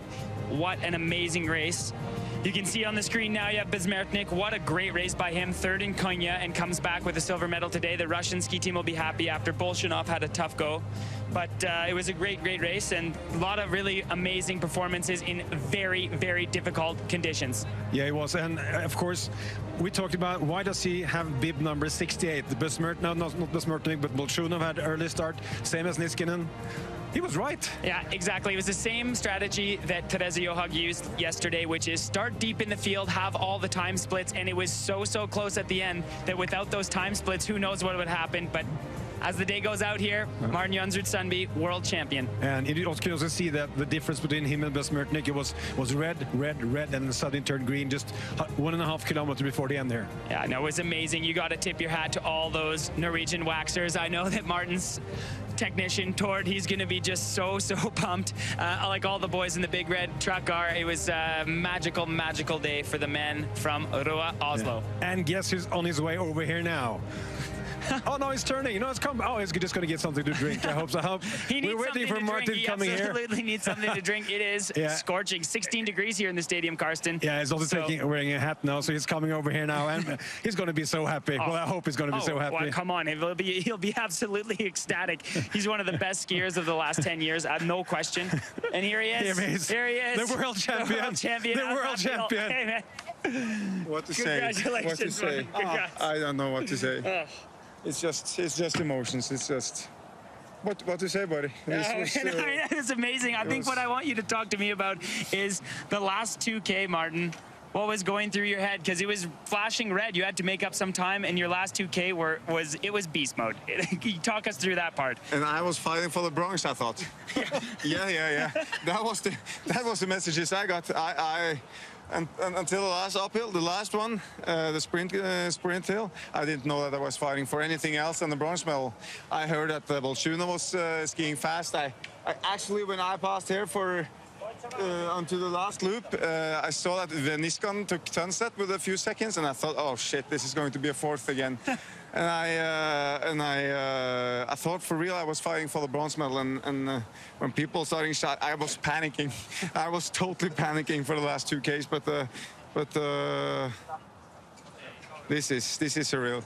It was one of the most beautiful performances, Martin, I've ever seen in cross-country skiing, period. And what does it, I mean, this is just the question you're going to get all day, and I'm sorry to ask it, but you know we got to. I mean, what does this mean for you? I mean, you have 2 children at home. You've been doing this for so long. You have so many World Cup globes. But today, you're the best skier in the world, man.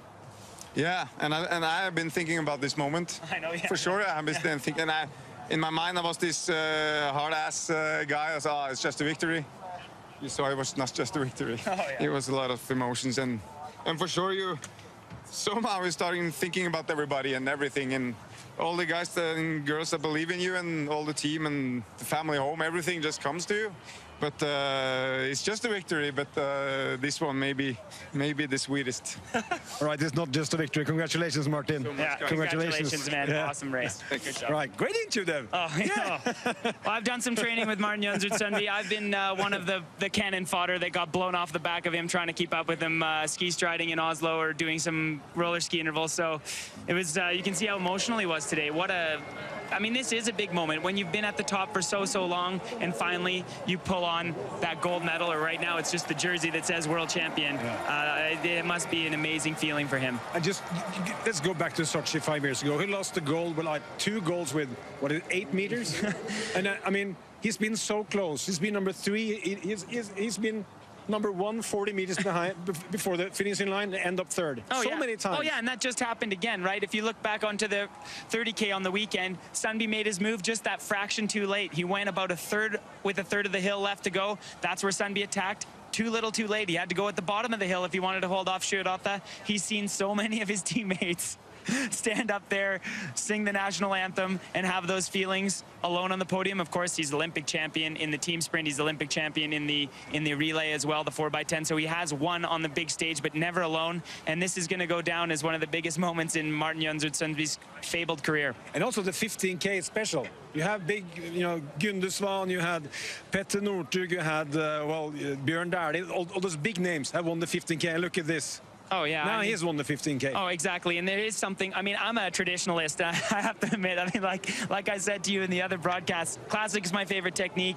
It's the traditional technique, and he's doing it here alone. He has to do it out there by himself. And if you're going to win a 15K individual start, you have to do it all by yourself. It's not just waiting to the end and sprinting. It was an amazing performance. As Emil Ivers as well. You were really happy when he crossed the finish line, Martin, here. Yes. I'm not good enough today, but I'm really happy that one of my colleagues is the best in the world. And I know last year we was beaten in almost every classic race, and we turned every stone, as we say in Norway, and tried to do some changes. And for me, it's a team victory today, so I'm so proud of Martin. He's a big idol of me, and he has helped me, and he has did so much for Norwegian cross country, as he has trained so much, and we have to try to do after him. And so for me, it's so good to see a so good athlete can finally get a gold, because everybody talks about that gold, but he has taken so many medals and are so insanely good in cross country. So it's so really he deserves it a lot, so I'm so happy for him and for my team and my Nossum and everybody. He actually thought he was going for third. 2 kilometers. I'm fighting for the bronze again. I told him when he was lying there, you win, and he didn't know, so it was a nice feeling to tell him. How do you explain the last 2 kilometers from Martin Jonsrud Sundby there? Because he was behind. Yeah, he showed us what he's made of. He have a head of stone. It's really hard, and finally he get to win, and he deserves it a lot. So I'm really happy for him today. Nice work, Emil. Thank you so much for talking to us, Emil. All right. And before this show started, it was the 15K. Well, we mentioned, or you mentioned Didrik Tønseth, but you thought this is going to be no Norwegian's going to win. And then Martin Jonsrud Sundby, he pulls that out of the hat. Oh yeah, I mean, I just keep going back to the same thing I've been saying. 18 seconds back at the halfway mark, and the guy wins it. So like you heard Emil Iversen say, he has a head of stone. He is a tough athlete, and out there by yourself, you have to be so strong mentally to just drive your body past where it wants to be. And out here in this heat, Carsten, I mean, like we're struggling with the heat, and we're just hanging out here, and he's out there pushing through 16 degrees, really tough conditions, and the day ends with a gold medal around his neck. Unbelievable. Yeah, my eyes are now at Ivan Iskan, and I have to feel, because he took like 14 seconds on Tønseth on the last 2,000 meters. Absolutely. I was sure this is the winner. This is going to be the winner. Oh, absolutely. But there's only one winner. If you can see this pictures here, you see Sundby. He's behind. This is what I've been talking about all too much for the folks at home. They're probably getting bored, but 18.3 seconds back at the halfway mark. To be perfectly honest, I thought it was looking like it was all over for Martin. Being that far back at the halfway mark, he usually races from the front, but you see here at 13.0 kilometers, 1.5 seconds back. He had pulled back almost that entire margin, and coming down into this last swing, turning left and into the finishing straight. This will be a moment Martin Jonsrud Sundby will remember for the rest of his days. This is a legendary performance, no question, because as the time ticks down, you see him, he must have had so many emotions. Actually, right here, he's probably just hoping to get to the end so he can collapse into the snow and take a bit of a breather. But the clock is just ticking down. Everybody's waiting nervously. You see Bismertnik, you see Niskanen. They're like, is this happening? Is this happening? And there you go, 2.9 seconds in the lead, racing with the golden poles, and he's golden today. Yeah. But he was, as we talked about earlier, he was behind so long for the race. But you can, as an athlete, when you hear that, okay, you're behind, and then your second says, you're in front. That feeling.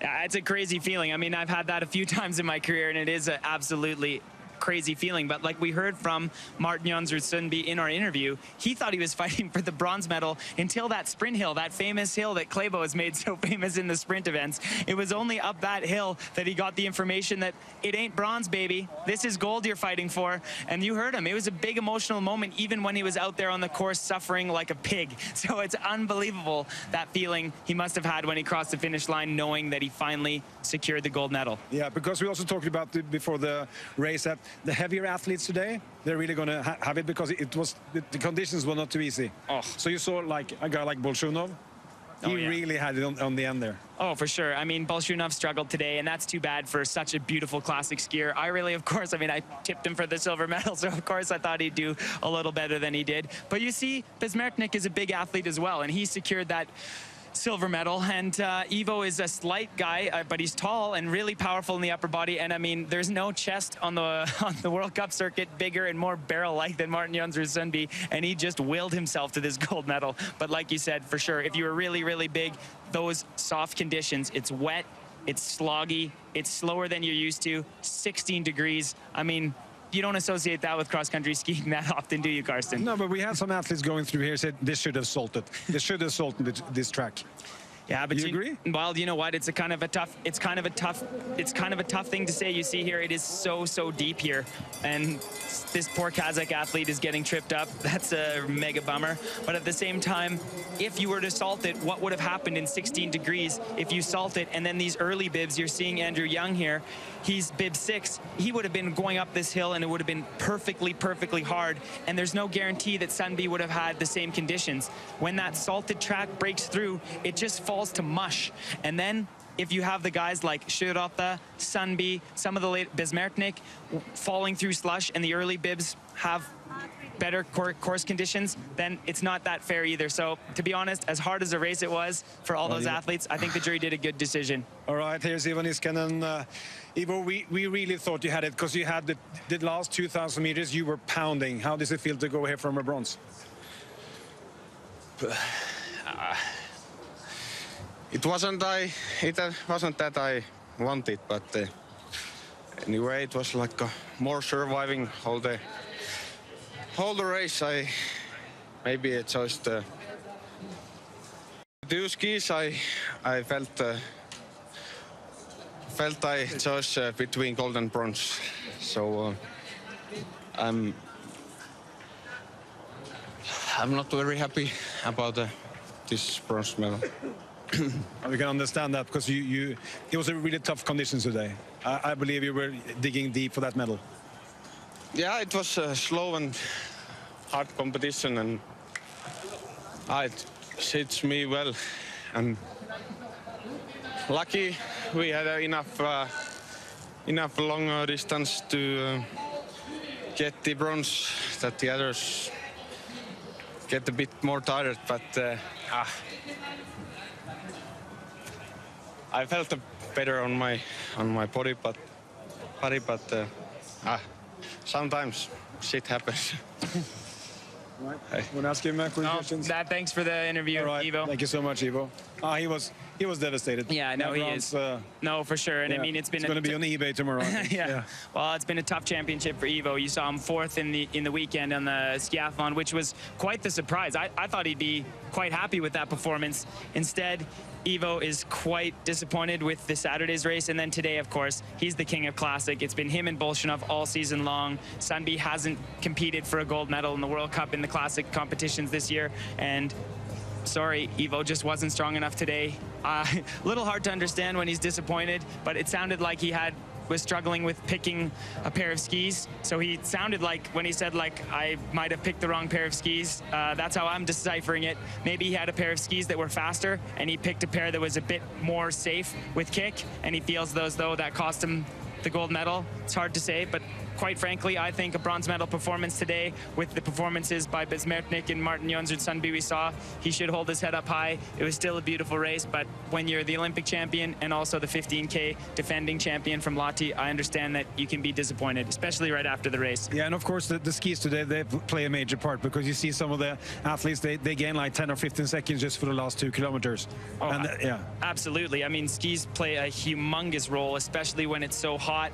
When it's hot, even though the snow looks white, it actually gets to be quite dirty. You have a lot of pine trees and stuff like that around, a lot of gunk falling into the track, and then that gets caught in your clister, that gets caught in the glide zone. So the skis slow down too. So not only are you pushing through majorly difficult conditions, your skis are slowing down the whole way. And if you pick a pair of skis that are just a little too sticky, it's pretty tough. Yeah, let's listen to Sjurøtte, who came in on with a wild card because Johannes Høsvold Klæbo gave you the spot.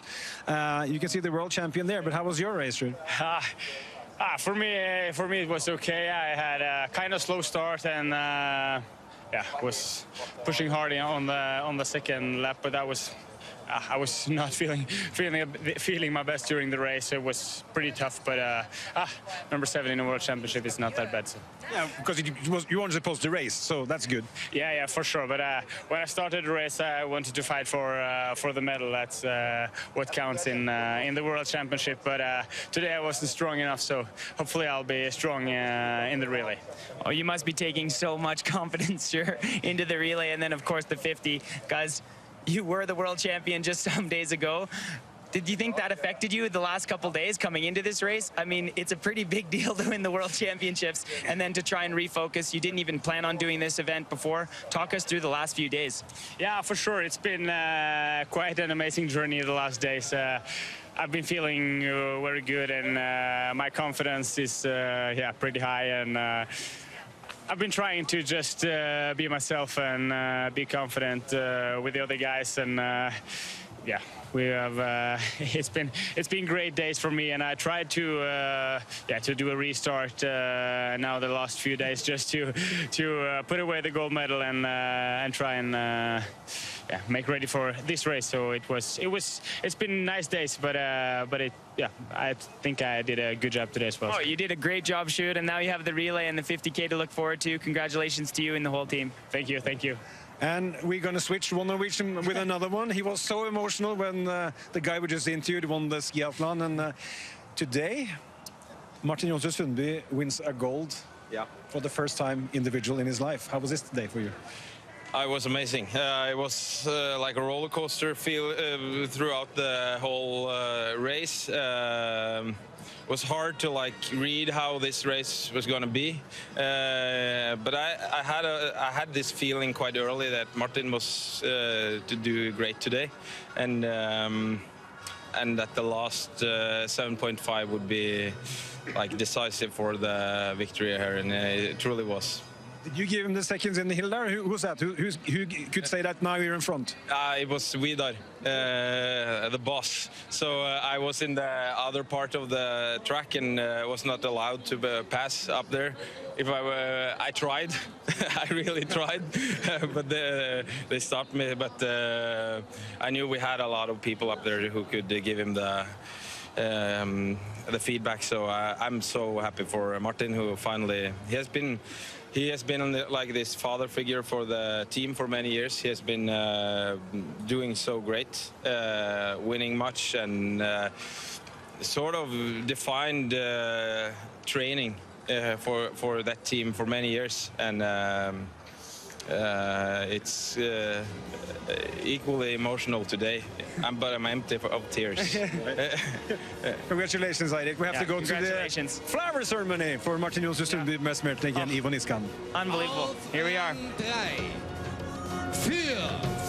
Well, what a race. Great interviews. Sundby, understandably emotional. Niskanen, likewise, but just not happy with the bronze medal. Is it going on eBay? From the look of his face, it may well do.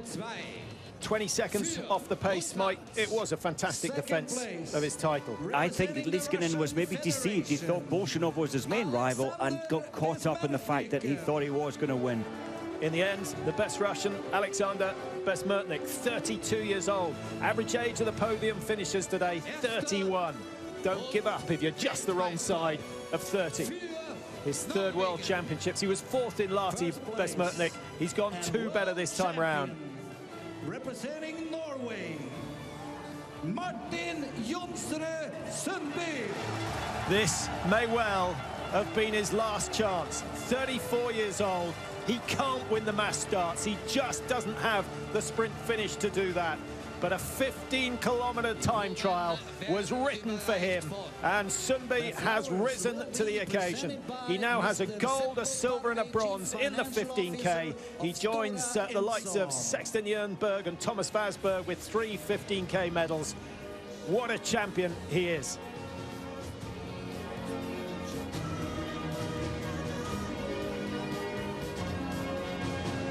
Sundby, 6th at 3.75. He was 4th at halfway. He was 3rd at 11.25. He was 2nd at 13K. But by the time he crossed that finish line, he was 2.9 seconds inside Best Mertnick. He is not sleeping tonight, and he's going to be one dehydrated man. The tears have just been running down his face for the last 15 minutes. He's won so much, Patrick, but this, I think, will be the most special moment, and without doubt, emotions will be flooded. Yeah, were he racing in the 80s and 90s, he would have had many more.